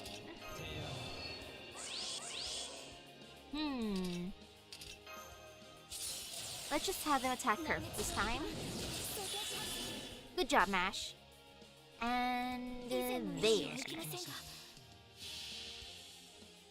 新明凍結展開これは多くの道多くの願いを受けた幻想の城こうせよモールだ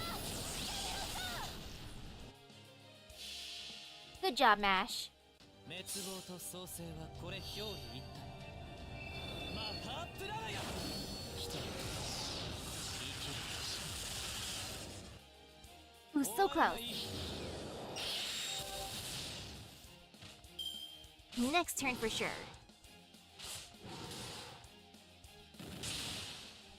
Very, very good. And there. Time to destroy these 時短 Nemea 前 lions. します前に出ます照準捉えました 終わるがいい Goodbye, lions. 当然とはいえ嬉しいものですね皆さんのおかげです I was hoping for lots of buffs though. Just like Pepe gave us. Pepe's buffs are the best. I love you, Pepe. That's enough. Okay, Nemea. You can rest now.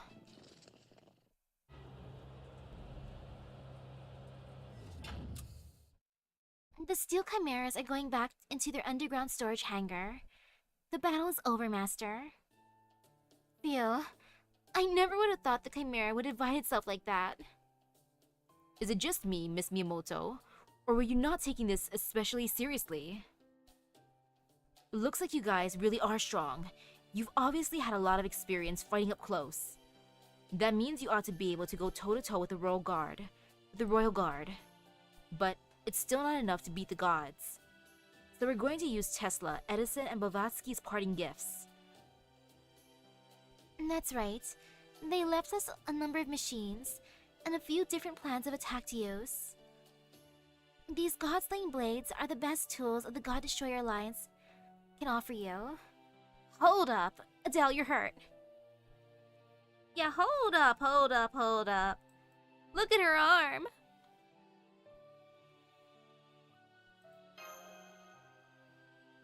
Huh? Oh, this? I guess I must have gotten hit when the Mia shards went flying. Don't worry, I'll be fine. She's bleeding from her right arm. We have to stop it. It's okay, she'll be fine. In fact, this is a good chance to show you something. Just stand back and watch. Ah, yes, it's just a flesh wound, right? Totally. This is nothing. Your injury is healing itself. It still hurts, but the wound is gone now. By tomorrow, there won't be a trace of pain left. So it's really okay. You don't have to worry. Man, I want a healing spell as awesome as that.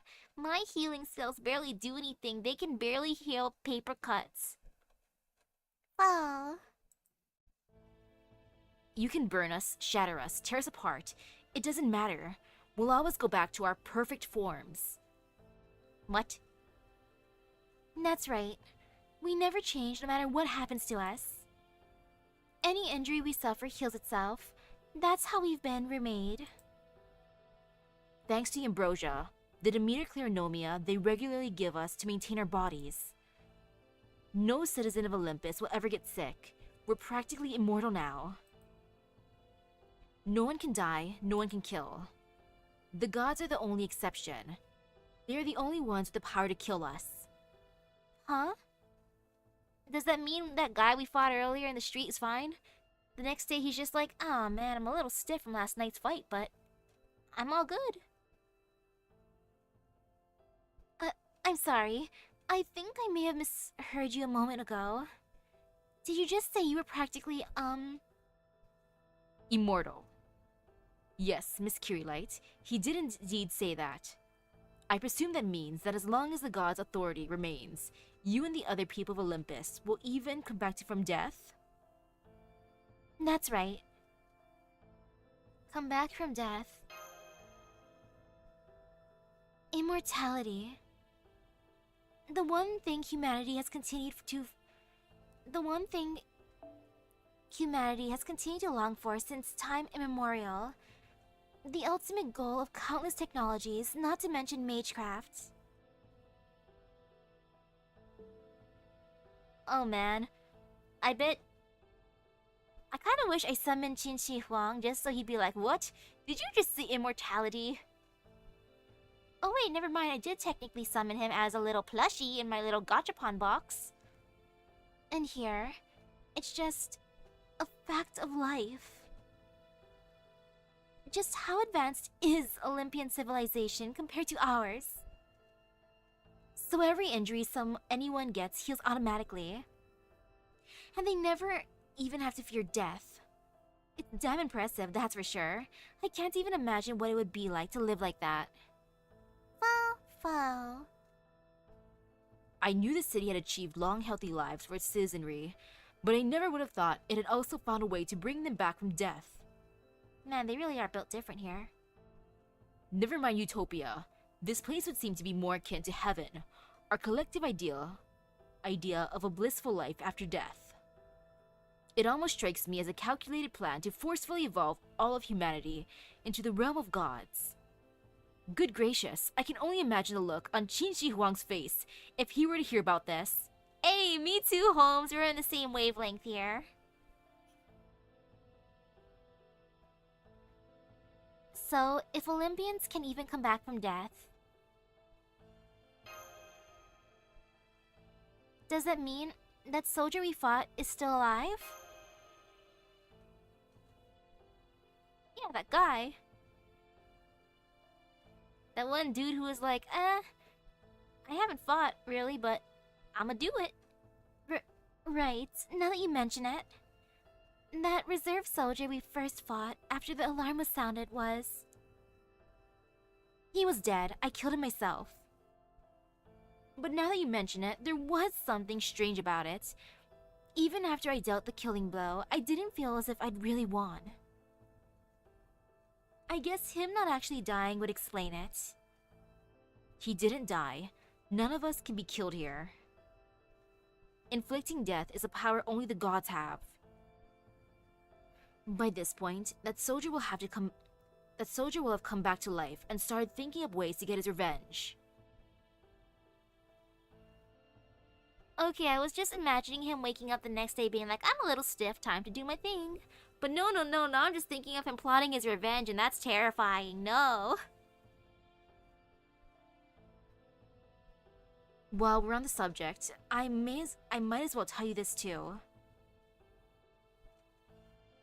Even if we stop taking ambrosia, like me and sister have, the Clarinomia inside our bodies will continue to function. So we'll always be like this forever. And wow, people don't die when they're killed. You're right. Man, I want some of that Clarinomia. Give me some ambrosia, please. Forever? Oh? That's right, forever. Immortality is, well, eternal. Ever since the day the gods bestowed ambrosia on us eons ago, we've always looked exactly like this.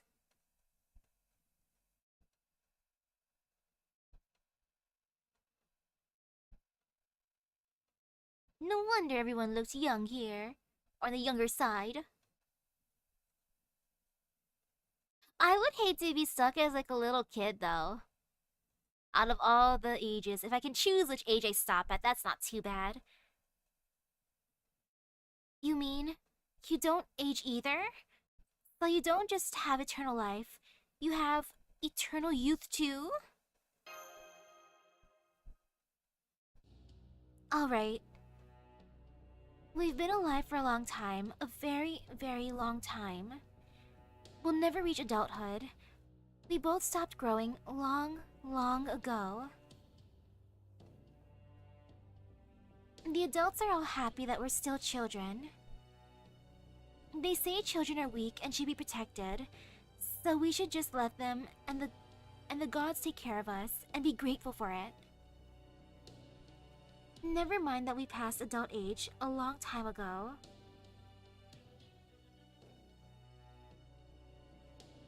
Now I see. While many Olympians may be fine with this enforced stagnation, the two of you are not. And while the gods may have succeeded at preserving happiness at the level of a society, it seems they were unable to extend their control to individual emotions. Truly fascinating.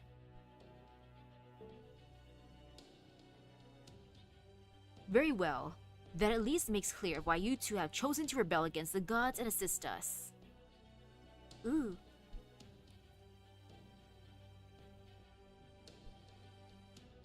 But before we go any further, there is one thing I would like to confirm with you. Oh man, that reminds me, I want to get Street Fighter 6 eventually, just because the character customization feature looks so fun. That's right. Fine with me. As you know, we are from Chaldea, a group of beings in proper human history. Our victory here would mean the end of this entire Lost Belt. Do you understand what that means? If we succeed at cutting down this tree of emptiness, everything here, Olympus, the gods, and all the many people, including you two, will disappear, no exceptions. Even knowing that, do you still wish to fight by our side? ...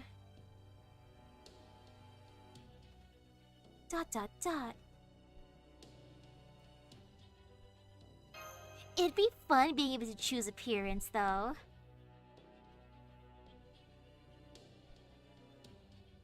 Oh. Yeah, we do. We don't need to keep living the same day over and over forever. We want to see a new tomorrow. Even if it means we end up dying for it. Oh no. Please don't be sad, Mash. We spent an entire century thinking this through, from every possible angle. And this is what we decided. We want to see tomorrow, a real tomorrow. A day that's different from the one that came before. Something more than just another today. We've already lived more than enough for countless lifetimes. Do you have any idea how old I am? Well, I remember everyone in Atlantis had a lifespan of at least a few hundred years. So I would guess maybe twice that, or several times? A few hundred years, huh? The gods' protection must have worn pretty thin for them. I'm jealous. Back during the Fourth Machia, we were actually supposed to go to Atlantis ourselves, along with all the other people who supported the faction that wanted coexistence between gods and humans. But what happened was... we missed the last boat. And we'll never have another chance since the gods don't allow us, any of us, to leave the city. Whoa, hold up. The Fourth Machia was a war between the gods. Didn't that happen something like several thousand years ago? So, you guys are saying you're a few thousand years old? No, we're not. I'd say we've been alive for about 10,000 years. Dang, looking great for 10,000 years old. Huh? That's right. 10,000 years plus a few centuries. 10,000? Oh. I would say, hey, Grandma, Grandpa, but that's like beyond that. Hello, great ancestor. We're citizens of Olympus. We're the gods' beloved playthings, kept in their eternal cradle. Ever since the day the gods built the city, we've been stuck living here forever. That's right. For over 10,000 years, we've been forced to live millions upon millions of versions of essentially the same day. Never getting to set one foot outside the city's limits, never getting to grow or change. For 10,000 years, we've been utterly stagnant. Okay, not being able to leave could get boring, but staying the same age as long as you're like a decent age doesn't sound too bad. I would hate being stuck as like a little kid, and I would hate being stuck as a super duper old person, but like at a decent age, that's not too bad. And ooh, Ortonax refurbished. Mash upgrade? Question mark?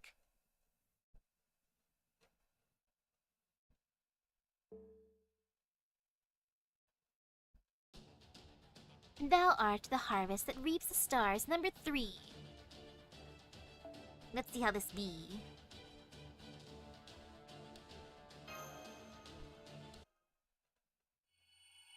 That makes me wonder, you know those little kids we talked to earlier, like, how old are they? Do you think they're like, maybe 5,000 years old? Who knows? They're just pretending to be little kids still, even though they're technically have the adults of, or the minds of adults or grandparents. Interstellar Mountainous City Olympus, Great Orbital Shrine Olympia Dodona, the center of its operations.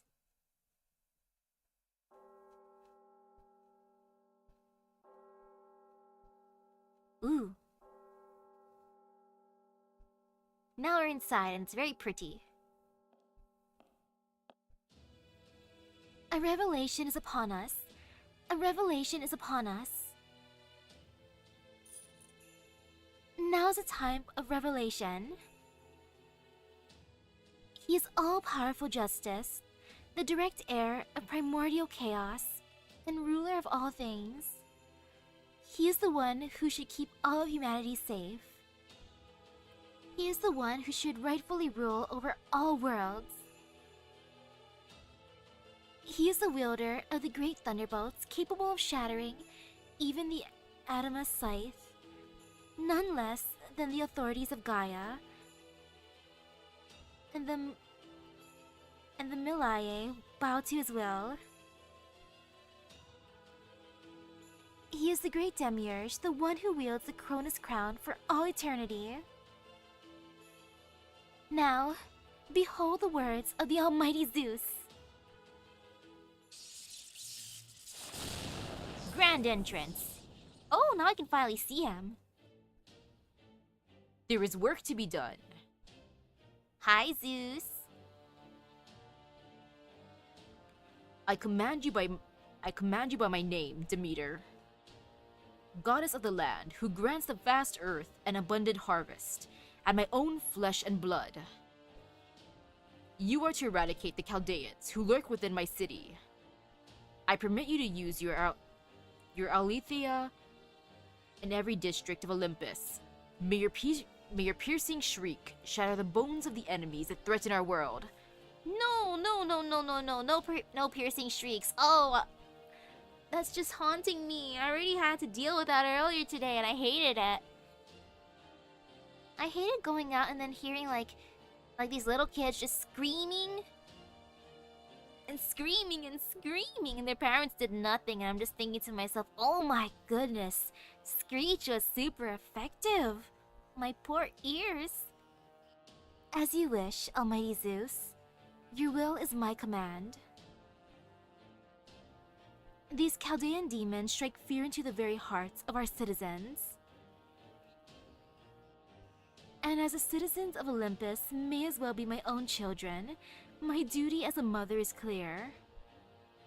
I shall use every power and authority at my disposal to eradicate them. Demeter, you can adopt me, come on. Like Mama Scotty didn't want to adopt me, but you can.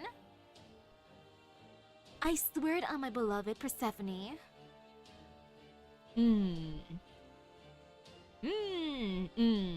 What a lovely oath by a lovely goddess. I'm touched, truly. I see. So you have sworn this oath on your precious daughter, Lady Persephone. The heavenly Zeus's will is certain to be fulfilled, no matter who may try to stand in its way. Forgive me, King of the gods, but may I offer a word of advice? As nice as it is to see my alter ego colleague and fellow foreign god disciple Limbo so overcome with emotion, that is not why we are here. Might there be any room for us to join her on this mission? Your help is not needed. I have no orders for the likes of you disciples. Well, that's a pity. It seems we still have yet to fully earn your trust. No one will ever fully trust you, Mr. Priest. May I say something, Father? Yes, Father. May Big Brother say something? While I do have my concerns about sending Demeter out on this mission, I am happy to abide by your judgment, if this is what you think is best. That being said, there's one thing I would like to ask. Please, tell me. Why did you place such a curse on the sage of proper human history? Oh? So, you noticed that, Castor? Child of old, in whose veins runs my blood. Very well then, I shall tell you. That sage is a prime example of the very worst of humanity. Thus, he does not deserve to be met with the full wrath of my lightning. I trust you can understand that. Father, if I may say one more thing. Why did you not strike him dead on the spot? Big Brother. And why did you even permit Chaldea's submarine to disembark on our holy land? If you had only used your true great thunderbolts, their entire ship would be... Enough, Castor. You may be Almighty Zeus's child, but that does not give you license to speak to him however you like. Remember, you are in the presence of the King of the Gods. That's right, you're being disciplined by your new mother. It's all right. I forgive your transgression, Castor, and I admit, your words possess an element of truth. Indeed, I am all-powerful. If I wished, I could have easily reduced them all to dust. However, there is one thing you must never forget. If I were to use the true strength of my great thunderbolts, they would demolish the city and obliterate the populace. Not even Demeter's regenerative gifts would be able to bring them back. We must protect the city. We must protect the populace. Forever since the second Machia 14,000 years ago, the day we obtained the Cronus crown, we have ceased to be a fleet of mechanical arcs crossing the sea of stars, and have become gods. Only then they became gods, technically? I take it your divine revelation is over then? That must be quite tiring for you, King of the Gods. Especially since merely keeping Olympus running must take at least 90% of your resources. I can't tell you how sorry I am for letting these Chaldea insects slip inside. I wonder how long their meetings are. Since some of my work meetings can last for like 3+ hours, and I have to like fight the urge to doze off. If I'm lucky, I bring like a drink with me, and I can just sip it slowly to keep myself occupied. Like, entertainment. Let me take a sip of this monster or this water. Yes. Do not fall asleep, self. Just keep on nodding every so often and just sip a little bit of drink. I could say the same to you, Wodime. You have nothing to apologize for. You entrusted Canis with the task of stopping as I did with Odysseus. Both failed. Indeed, Chaldea surpassed both of our expectations. Revising our estimation of them is more than sufficient. I see. I don't know what to say. Hearing you say that to me, a mere human, makes me feel I have even less of a leg to stand on. I may seem cool and collected, but I was actually steeling myself to face some kind of penalty. You are my friend, I know, so don't you want to admonish me at least a little? Krishtaria, I don't want to kink shame you, bro, but why do you want to be punished for, huh? It's like, what? You don't want to punish me, Zeus? But why not? Come on, just a little, right? Just a tiniest bit of admonishing. Come on, Zeus. Heh, I could never let the other ships, gods, hear you tease me like that. But as it is just the two of us here, I cannot help but be more lenient with my judgments. Be at ease. Be at ease, young mage. There is no one else here for whom you need to perform. That goes for the foreign god too, of course. Even as we speak, I am using all my authority to keep this conversation private. Whatever we do or say here remains strictly between us. That said, even I cannot hide us from the priestess's prying eyes, loath though I am to admit it. That's because she's an observer. In a sense, she's even more trouble than the foreign god, who still lacks a body altogether. But simply knowing that she will not hear what we have to say is more than enough, since that will give us an opportunity to verify our endgame goals with one another. As you've surmised, Zeus, the foreign god is indeed keeping a close eye on me. The alter egos may be supervising the other cryptors, but only I have a direct link to the foreign god. If I were to act in a way counter to the foreign god's interests, I would immediately be cut off from further aid. Which is why I had no choice but to say, grow the Tree of Emptiness. When it is done, the reconstruction of myth will take place. Yes, I remember that. You also said that this planet's surface activity would be restored to the Age of Gods, and that the gods would soon after resume their reign. I agreed with your conclusion, but insisted we face one another in combat. I said that if you truly believed in the ideals in which you spoke, you should demonstrate that you wield the necessary strength to bring them about. Of course, I lost that fight. I never thought that I would learn firsthand how debilitating complacency could be. That was only because I planned ahead. I took a calculated risk that you wouldn't go all out if I spoke to you alone. Olympus is not part of Earth. It's a colony that continues to operate to this day. As its omnipotent god, you have an obligation to keep it running at all times. So it follows that you would not employ your full strength in an opening move against a lone mage like myself, yes? Humph. I have to admit, you were a clever bastard of a human. As soon as you unveiled your meteor magecraft, I knew I had erred at the start. I quickly changed outputs, but by then, it was too late. In boxing terms, I'd already been knocked out. Heh.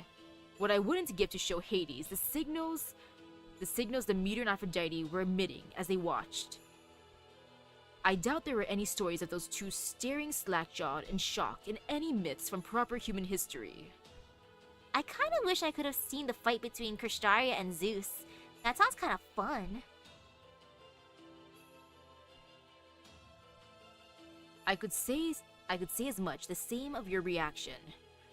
As well, you looked more like a kindly old man than a cold-blooded, all-powerful god. Have the other gods of this lost belt ever seen those other possibilities you harbor? As if I would ever let them see such a thing. I am Zeus, the flagship of all of Olympus. I am the all-powerful one who rules over even the other gods. Even this avatar to which you now speak to is no more than a virtual self, created expressly to converse with you. It is both me and not me. Hey, this is Zeus's 3D model, huh? Technically, I guess. I mean, it's 2D for us, but for Kristaria, it'd be 3D. Yes, good point. I may be hiding something. But being a ship, you are largely unable to do so. When you do something not expected of you, you create a new function and have it act in your stead. I'm sorry, I didn't mean to put you out. Let's return to the subject at hand. You recognize the foreign god's existence and accepted the Tree of Emptiness into your world. After all, you need the Tree of Emptiness in order to preserve this lost belt, but at the same time, as long as the Tree of Emptiness is here, the foreign god will one day descend upon our world. And we Olympian gods cannot coexist with the foreign god. All we gods need is a Tree of Emptiness. The foreign god and the alter egos are our enemies, nothing more. Thus, the instant the Tree of Emptiness has fully blossomed, we will revolt against them. I will claim the Tree of Emptiness for myself, and destroy the foreign god's point of arrival.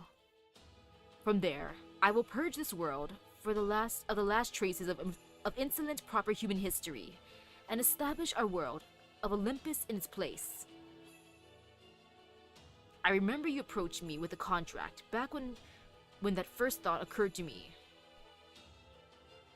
Your exact words were, "There is no need for you to explain your decision with words." King of the gods, I implore you to form a contract with me, for our ultimate objectives are the same. That was your way of suggesting we protect this lost belt from the foreign god, wasn't it? I wouldn't be so bold as to say protect, as you and I both seek the same outcome. I only wanted your help so that our goal would be realized, even if one of us were to fall. I trust your feelings on that have not changed. Of course not. I may oppose proper human history, but I do not oppose humanity. I promise you that in the event of your death, I will carry on protecting humanity in your stead. Even if it should come to light that you have been deceiving us and acting on proper human history's behalf. As long as you are not openly to blame for your actions, I will accept you, warts and all. Dang, coming from Zeus, that means so much. It's like, wow. They are so close, they are besties. They're even closer than besties. They are besties for life at this point. I hear you loud and clear, Zeus. It seems our plan remains unchanged. There are only a few days left until the Tree of Emptiness reaches a critical point. Until that time comes, we shall continue to work towards the reconstruction of the Age of Gods. Heh. You continue to walk a tightrope, with the foreign god, Olympus and Chaldea all aiming to knock you off. And you do so with aplomb. Wait, hold on. There is one thing I would like to verify as well. Yes? You told Cadus the stars indicated you would need to fight 2 more times, yes? One of those happened in Atlantis, leaving only 1 more.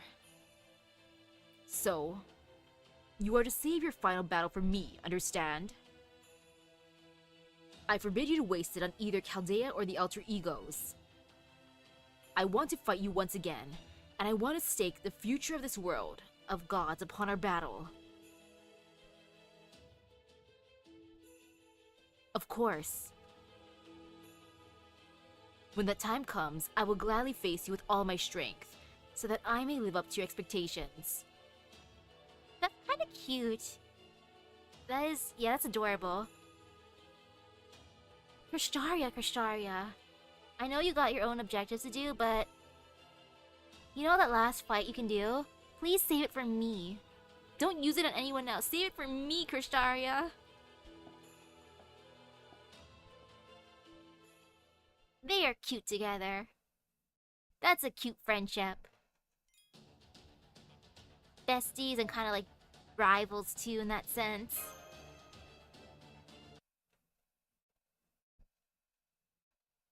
Any Morgans? Not yet.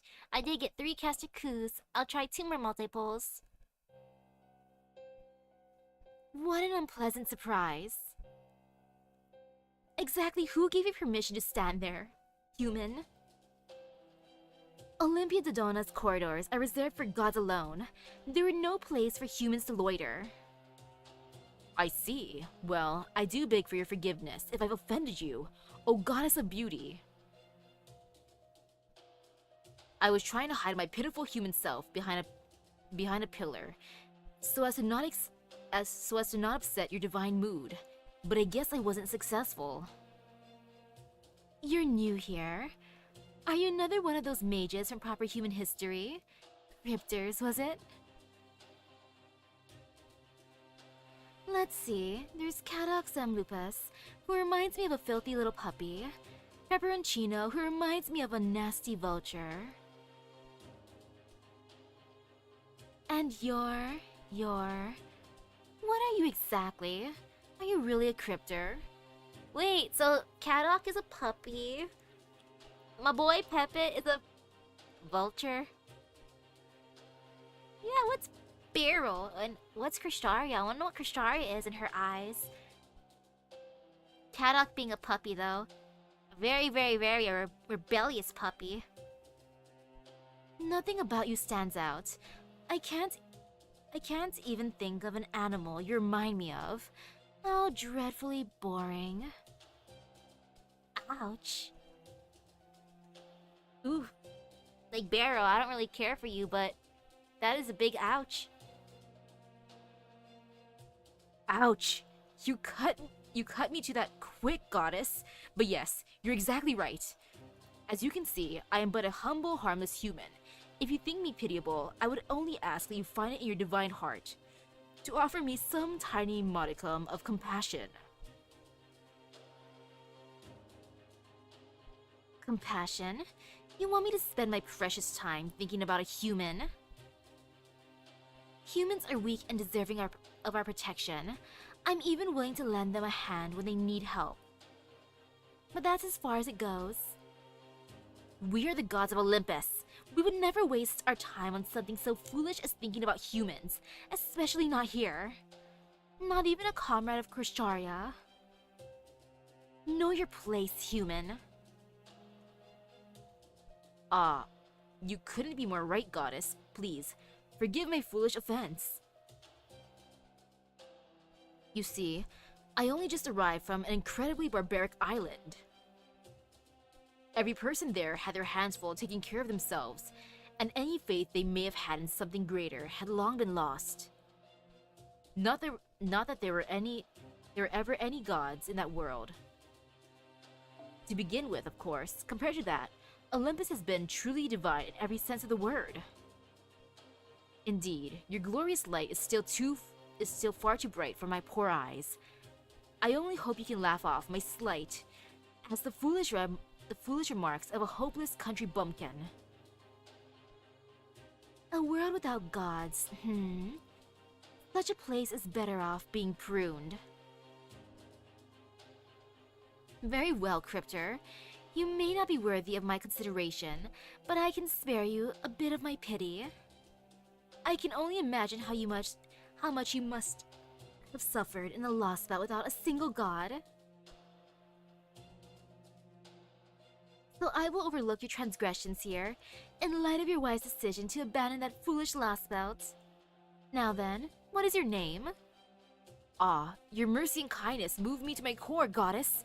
I have no words to express my gratitude and respect. My name is Beryl Gut. If I have proved worthy of you remembering me, even if only for a fleeting moment, I will know joy beyond measure. Wow, look at him being a bootlicker. Beryl, what a strange ring your name has. It almost sounds like blood splattering against the wall. Very well, Beryl. Come to my shrine. You're going to tell me, and only me, about this lost belt, this land of fairies at the end of the world you abandoned.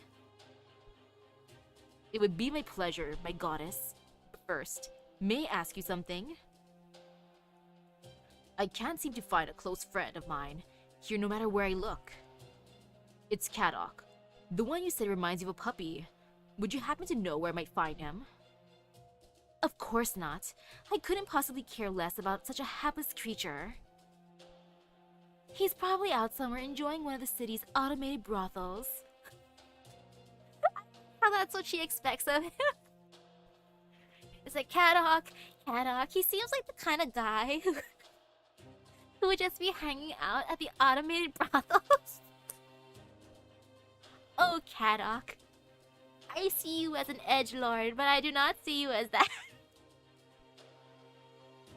Though interesting, automated brothels, huh? Is that so? Well, that works out nicely. I see. Yes, that does sound like something Kadok would do. Really? That's something Kadok would do, huh? I am learning about Kadok. Oh, Kadok. I feel like that's something more like Beryl would be interested in. But in that case, Lady Aphrodite, if Kadok is out in the city now, I mean, according to the revelation from the King of the Gods. Oh, that? Yes, if he's out in the city now, he'll probably end up dead, caught up in the eradication of Chaldea.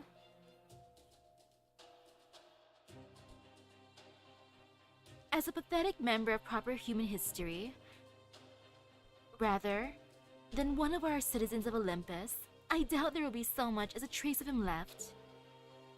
Indeed, this may sound heartless of me, but if that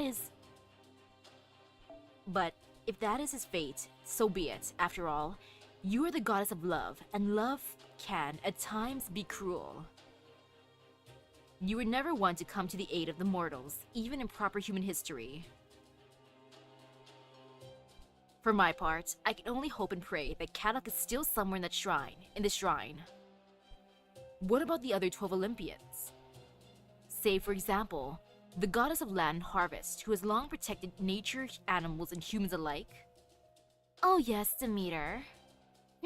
Good question. I'm not really sure. There would be no problem if she could remain in the steely cold-blooded goddess she could be. She should be. But Demeter... she's always much too kind for a mechanical god.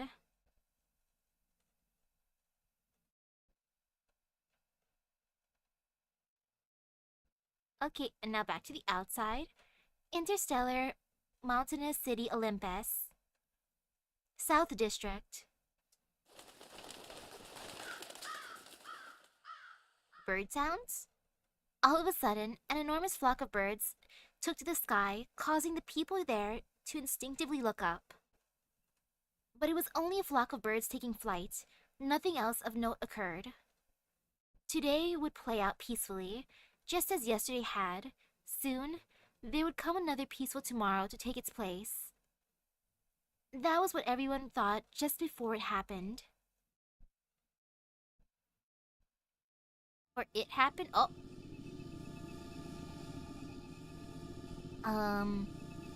It looks kind of like a giant eyeball with wings. It was an enormous sphere. A massive steel object as tall as most of the nearby skyscrapers. This was the true form of a god. This was one of the gods that reigned supreme over Olympus, one of the arcs that had crossed the sea of stars long ago. This was the Althea that presided over this land. It was Demeter, the mechanical goddess of the land and harvest. As the mother goddess who inherited much from Gaia, her name means Mother Earth. She saves humanity by giving them ambrosia, which grants immortality. She nurtures humanity by keeping her supply towers running at every hour of every day. I want some ambrosia. Her love for humans is genuine, but... Ah, how sad. How tragic.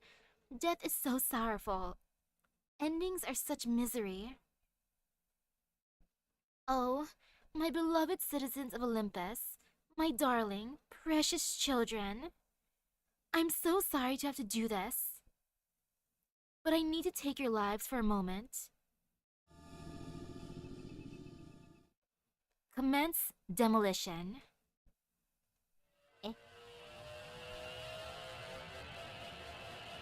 Demolition?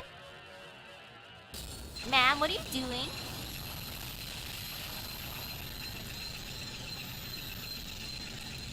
Ma'am?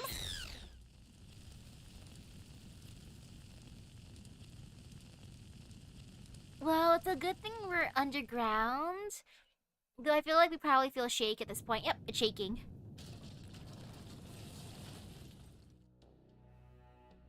Oh? An earthquake. No, wait. That didn't feel like it came from the ground. This is Demeter's power. Believe me, I'd know these massive vibrations anywhere. Scream? Eleusis.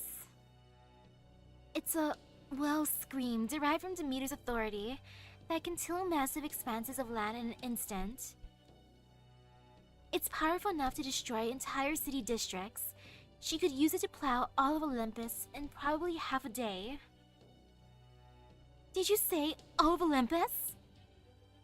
That's right. She must be trying to kill us. No, she must be trying to kill you guys, even if she has to reduce the whole city to rubble to do it. So, she's attacking the whole city, but doesn't that mean the people of Olympus will also suffer for a bit, right? So she's attacking the whole city. Ma'am? Yes. Her scream kills everything it touches.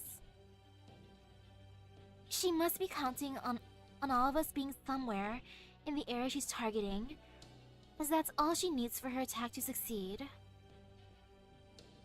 This was how the gods so brutally killed the heroic spirits in proper human history. Wow.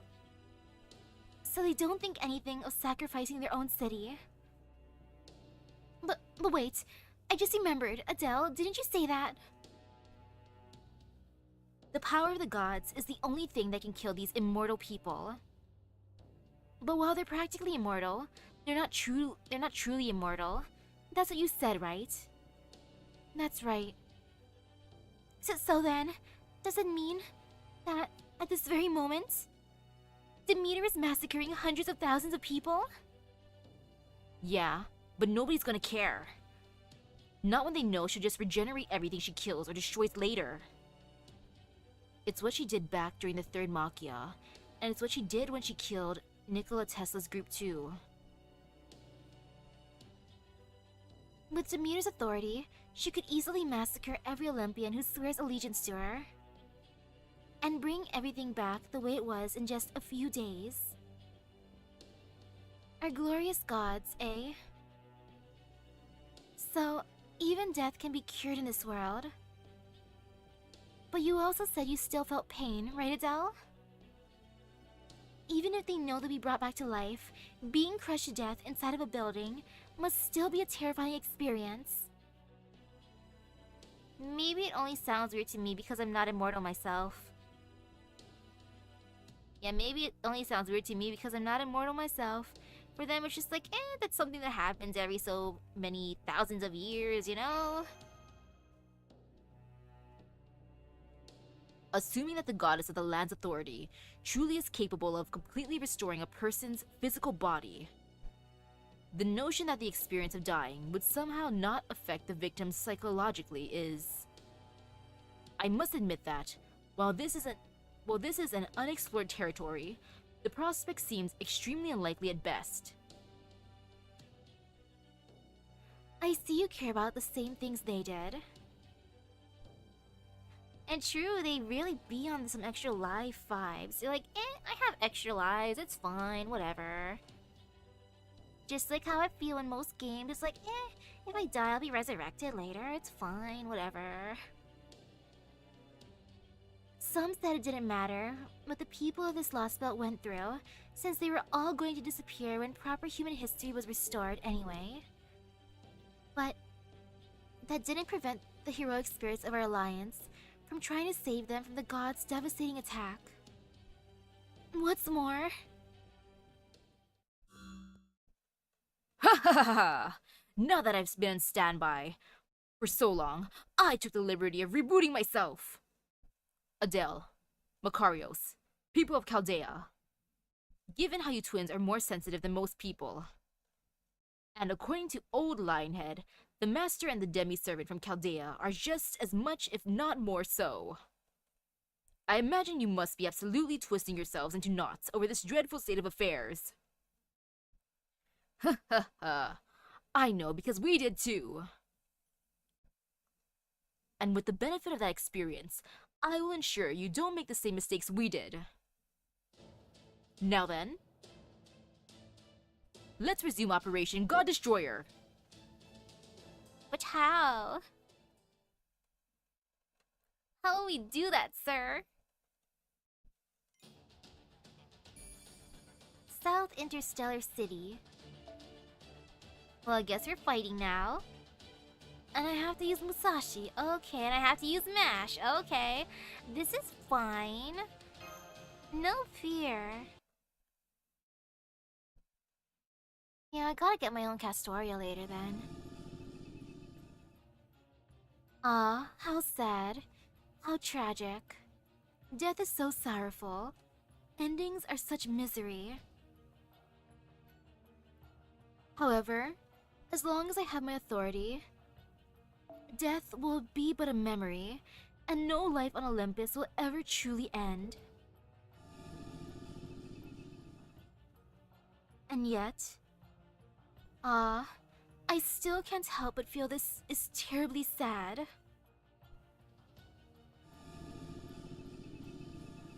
Oh man, forced support for the hard quest too. Oh man. Raising South District.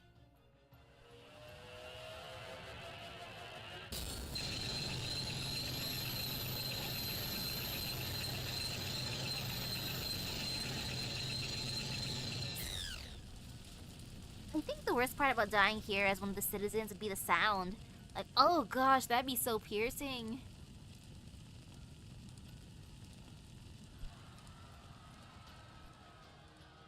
Even as they run about in confusion and distress, the people of the city continue to pray. Oh, Lady Demeter, Lady Demeter, Lady Demeter, please forgive us. Please have mercy. Please, please, please return my lost arm. Please, my child was crushed to death. Please spare us. How can this be happening again so soon? Please spare us. Please give us ambrosia quickly. But their cries fall on deaf ears, their prayers remaining unanswered. The situation above ground is sheer chaos. None of the people in town are even looking our way. I have a visual on the target. Demeter's approximately 2,000 meters away. And as luck would have it, it's her big metal ass that's facing us. Let's go do what we can while we have the chance. Right. Fofo! Given that the Tree of Emptiness is already deeply connected to a given Lost World's king. Logically speaking, the only god our Operation God Destroyer would need to concern itself with is Zeus. One could even go as far as to calling whittling down the enemy's fighting forces completely meaningless. However, well, there are certainly some heroic spirits, especially those from our times of war, who ruled large countries, were able to ignore the screams of innocent bystanders. No doubt they are used to having little concern for human lives, throwing them away like so much refuse. But to that, I say this. Is throwing lives away what makes one a hero? Is being able to kill the mark of a champion? Yes, I suppose heroes may need to be callous at times, but it's not callousness that makes them heroes in my book. If just killing and never doing anything good was all it took to be a hero, then there would be no distinction between heroes and killers whatsoever. No, it is overcoming adversity, breaking through the dark of night, and saving, not taking, lives that makes one a hero. If a true hero is forced to take one life, it is only in order to save another, even if that other is their own. So my fellow compatriots, if you, like us, are enraged by the destruction you see before you, then rest assured, there is a way to defeat the one causing it. While we may have left for battle ourselves before it was complete, the collaborator has since completed our secret weapon, one which gives us more than even odds of victory. Thank you for sharing your opinion. However, it did strike me as a tad long-winded for an impassioned mid-mission speech. Oh, wouldn't you say that's the pot calling the kettle black? I can't say I expected this AI to come up with a timer function. The reason I went to the trouble of making that speech, good Chaldeans, was to verify your feelings on that subject. What happens next is up to you, so Misaki, what will you do? I'm gonna stop that god. I want to reduce their fighting forces as much as I can. I am going to stop that god, though I want Demeter to adopt me still. Right. Foe! You got out again, Foe? Please get back in the storage space. Status report. 7 Link Heroic Spirit Cannon activated. 400 seconds until we can fire it. Commencing Operation God Destroyer 1. Demeter Maneuver. Good luck, everyone. Thank you for the good luck. We need it. Approximately 30 minutes ago, God Destroyer Alliance Base, Olympus Underground. Operation God Destroyer? What's that? It is what it sounds like. It's a name for the strategies we came up with to take down each of the gods. They've been the God Destroyer Alliance's goal for a long time. Hell, they're the whole reason our alliance exists. And luckily, Tesla's group made a ton of the headway on them. Unfortunately, we failed in our attempt, so now, we would like you to pick up where we left off. Please help us. I'm sure Mahatma had a hand in bringing you here.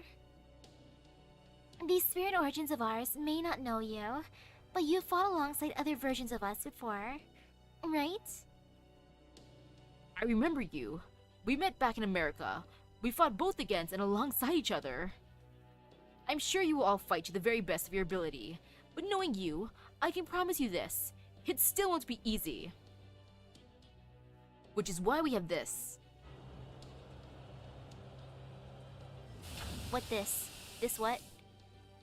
Senpai, that mechanism. Foe? It's a Theos Clarinomia injector. Hey, it's one of those nanomachine devices.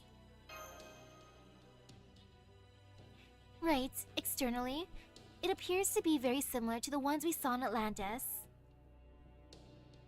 This is an original model, so I'm sure it's a cut above what you saw in terms of effectiveness and precision. After all, Clarinomia never degrade while they're near the Cronus crown, the symbol of the king of the gods. I'm guessing the Cronus crown is a giant mechanical thing above the Great Shrine? That's right. It used to belong to Cronus back before the first Makia. So that's what keeps the authority nanomachines in good working order, huh? Sounds like extra divine providence. Foe. Well there, careful foe. You don't want to get too close. Not unless you want that adorable fluffy body of yours to start swelling up like some kind of muscle balloon. Muscle foe. Would that be more potent than the 4-star foes? Foe count! These Theos Clarinomia contain the authority of both Athena and Ares, the two gods of war. They're very pure nanomachines that are usually only given to the royal guard stationed in the Great Shrine. They should be a huge help in combat. At least, until their effects wear off. Anyway, they're one of the more powerful weapons we got with the collaborators' help. Normal heroic spirits can't hold a candle to the gods, so you need these to power up your spirit origins. Ares Clarinomia. Back in Atlantis, we heard these were long gone. I see. Well, don't worry. That's not the case here. They don't exactly grow on trees, but rest assured. We do have high purity Clarinomia from all the 12 Olympians here. That's cool. We got that vintage Clarinomia. Usually, they would reject human-based spirit origins. But fortunately, we know how to adjust them to work on you. So we're basically getting a free power-up, huh? This is great. It's like Buddha himself has come to drag us out of hell. Those of us who live by the sword aren't picky about using whatever gives us an edge. At least, not if you live by my Niten Ichiryu. Granted, I'm sure there are also regular heroic spirits capable of cutting down gods, but never mind those for now. I'd like to use them too if you don't mind. Under the current circumstances. I also agree that we can't be picky about how we even the odds. Is this okay with you, Master? Yeah, let's do it. You bet. Just be careful and don't overdo it, okay? Yeah, let's do it. Which I could take some of that Clarinomia. Right.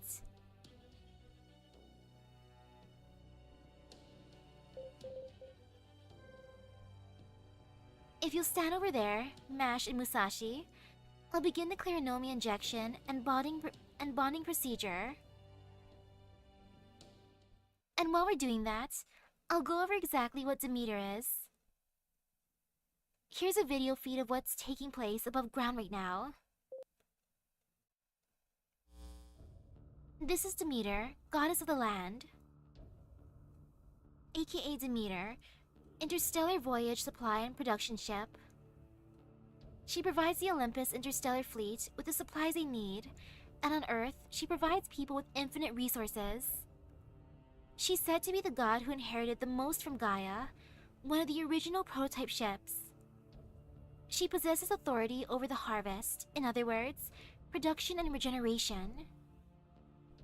While her power does consume a fair amount of magical energy, she rarely has to worry about running out thanks to the connection she, along with all the other gods, have to the god-made ley line in Olympus's Crystal Mountain range. Theoretically, she can regenerate from any amount of damage, making it impossible to completely destroy her.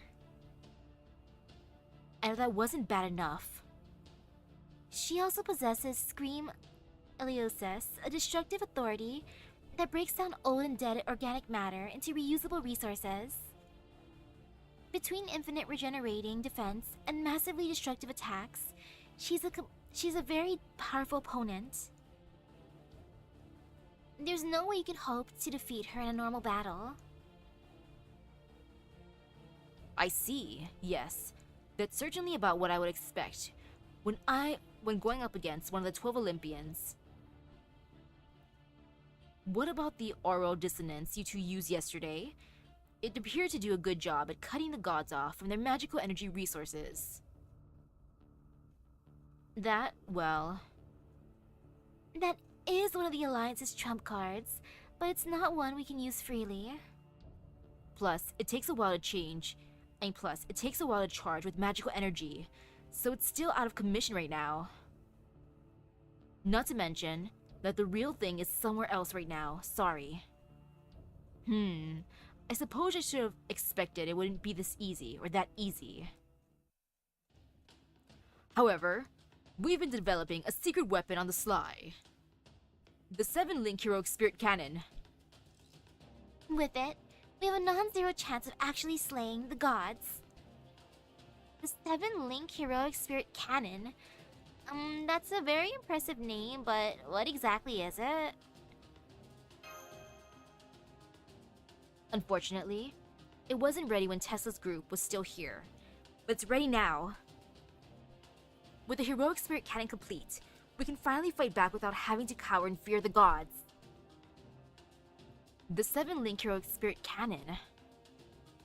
I'm not typically one to get excited about weaponry, but there is something about the name that gets my heart dancing. The 7-link heroic spirit cannon. Yes, the gods may have defeated us, but our loss was not in vain. Our path to victory was viable. We simply weren't able to take it. But now, our corpses have paved the way. And the path forward is clear. So go, and be victorious! Okay, thanks guys. Now let me take it from here, or we'll be here all day. Alright, so the 7-link heroic spirit cannon is basically a giant Super Mahatma cannon. It's a type of mystico that all 7 of us heroic spirits pooled our magical energy into making. You can even call it a magecraft weapon of sorts. It uses Clarinomia from the Olympian gods who were in the coexistence faction and were defeated during the last Machia. Hades, the god of the underworld, Apollo, the god of the sun, Ares, god of the war, and Hephaestus, god of the forge. All 7 of us, along with the collaborator, designed to fire a pretty powerful projectile. It should be able to expose a mechanical god's divine core with a direct hit, which will open it up to further attack. This can work, I'm sure of it. Now, let's get down to how exactly we're going to pull this off. Our target is Demeter, the mechanical god destroying Olympus's South District. Advancing as we speak. It looks like she's digging deep down to the ground too, which means it's only a matter of time until she also destroys this base. So we've got to fire the heroic spirit cannon before she can get the chance. According to our calculations, these are the 4 optimal positions at which the cannon can inflict the most damage. Alpha, Beta, Gamma, and Delta. Okay. Our job is to lure Demeter to one of these positions and score a direct hit on her with the heroic spirit cannon, after which we just wail on her. This is our surest path to victory right now, but be careful. The heroic spirit cannon may technically be complete now. But it can still only be fired once. If it misses, you'll be in big trouble. Aw, man. Only one shot, huh? I mean, it should be fine. Clarinomia injection and bonding process complete. Vitals all look good. I'm all set too. This is amazing. I can feel the energy welling up inside me, magical and otherwise. As for the stuff with the cannon, we were listening along too, and I think we got the gist. Basically, we hit this goddess ship thingy with a special cannon, and it'll be time to cut her down to size. Yes, Musashi. Sounds like a plan to me.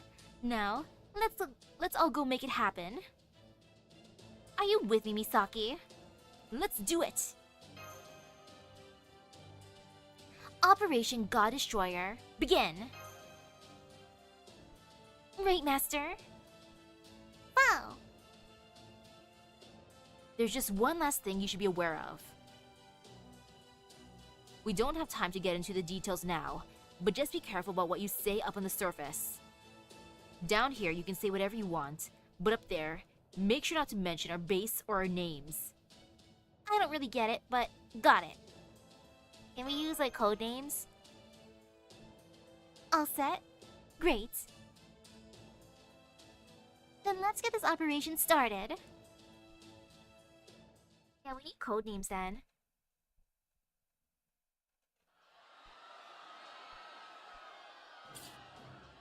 I have a visual on the target. Demeter is making her way through the South District, moving from northern area to the southern. She's laying waste to everything in her path. She's going to destroy this entire region unless we stop her. That's probably her game plan. If she doesn't find us here in the south, she'll keep destroying all the other districts one by one until she does. I'll say this about that plan.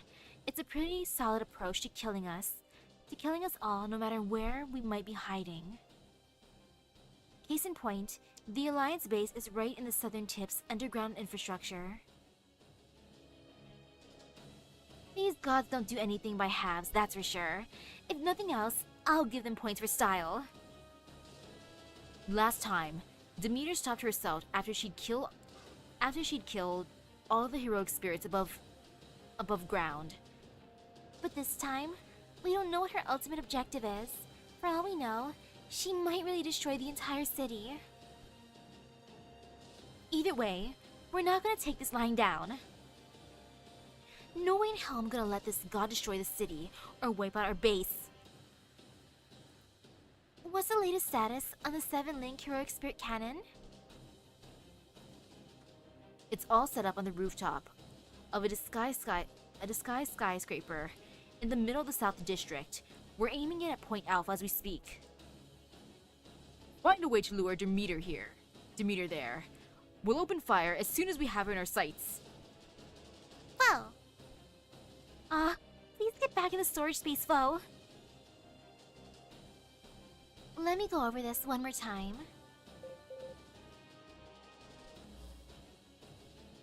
Demeter is not acting alone. She's being accompanied by a number of escorts located directly beneath her.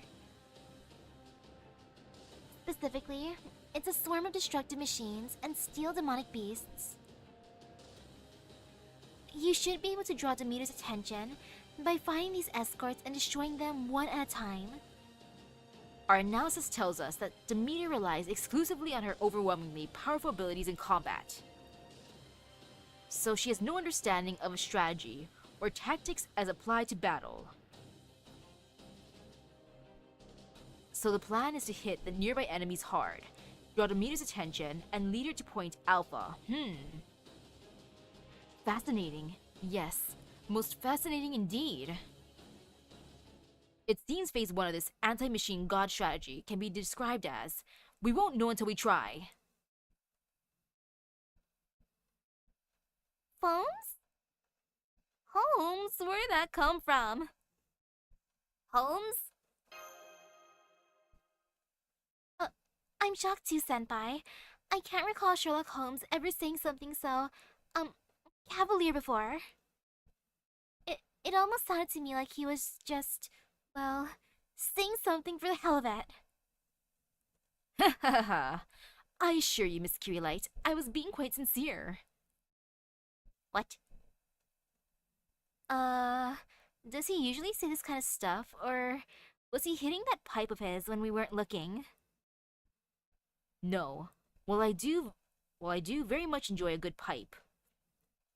I'm sober at the moment, nor am I anyone else disguised as me. Now, more importantly, I'm sensing a number of magical energy signals not too far from us. Am I the only one? You're right. It's a group of Demeter's escorts. They appear to be about 200 meters away. And Demeter herself is 2,200 meters past them. We're close enough to begin the operation. Oh, So, Misaki, what's your next move? the only move we can make. Mash, Musashi, get ready for battle. And Sherlock, you're gonna be just protecting me. Understood. Prelim time, huh? Fine by me. Very well. Let us begin phase 2 of this anti-machine god strategy. The only move we can make. Well, time to see how painful this fight is. After the big build-up. Since I'm not really using support right now. I mean, Mash is technically support. Oh! Okay, 前を守りじゃあ 3 enemies. 行くぞ No fear, no fear, no fear. No fear, no fear, no fear. もうお前だ There's no fear. You know, let me just... I'll go after this one. I shall... raise my gauge. Yes. 了解しました That sounds healthy enough. Then that way I can use Arjuna on the next turn. His Noble Phantasm, that is. 崩壊する Then it should be fine. Ouch. Okay, the enemies want to destroy Musashi and Mash. Okay. なら Understandable. You know, we can do that. Since I'm gonna use one of her Buster cards anyways. What does this do? Do I want to use this yet? Nope, not yet. No, not right now. And this will be fine. Here you go. Alrighty. 粛清 Now, time to sit back and watch the carnage. I'm having a strong craving for chocolate milk. I'm gonna steal more of my little bro's chocolate milk later on tonight.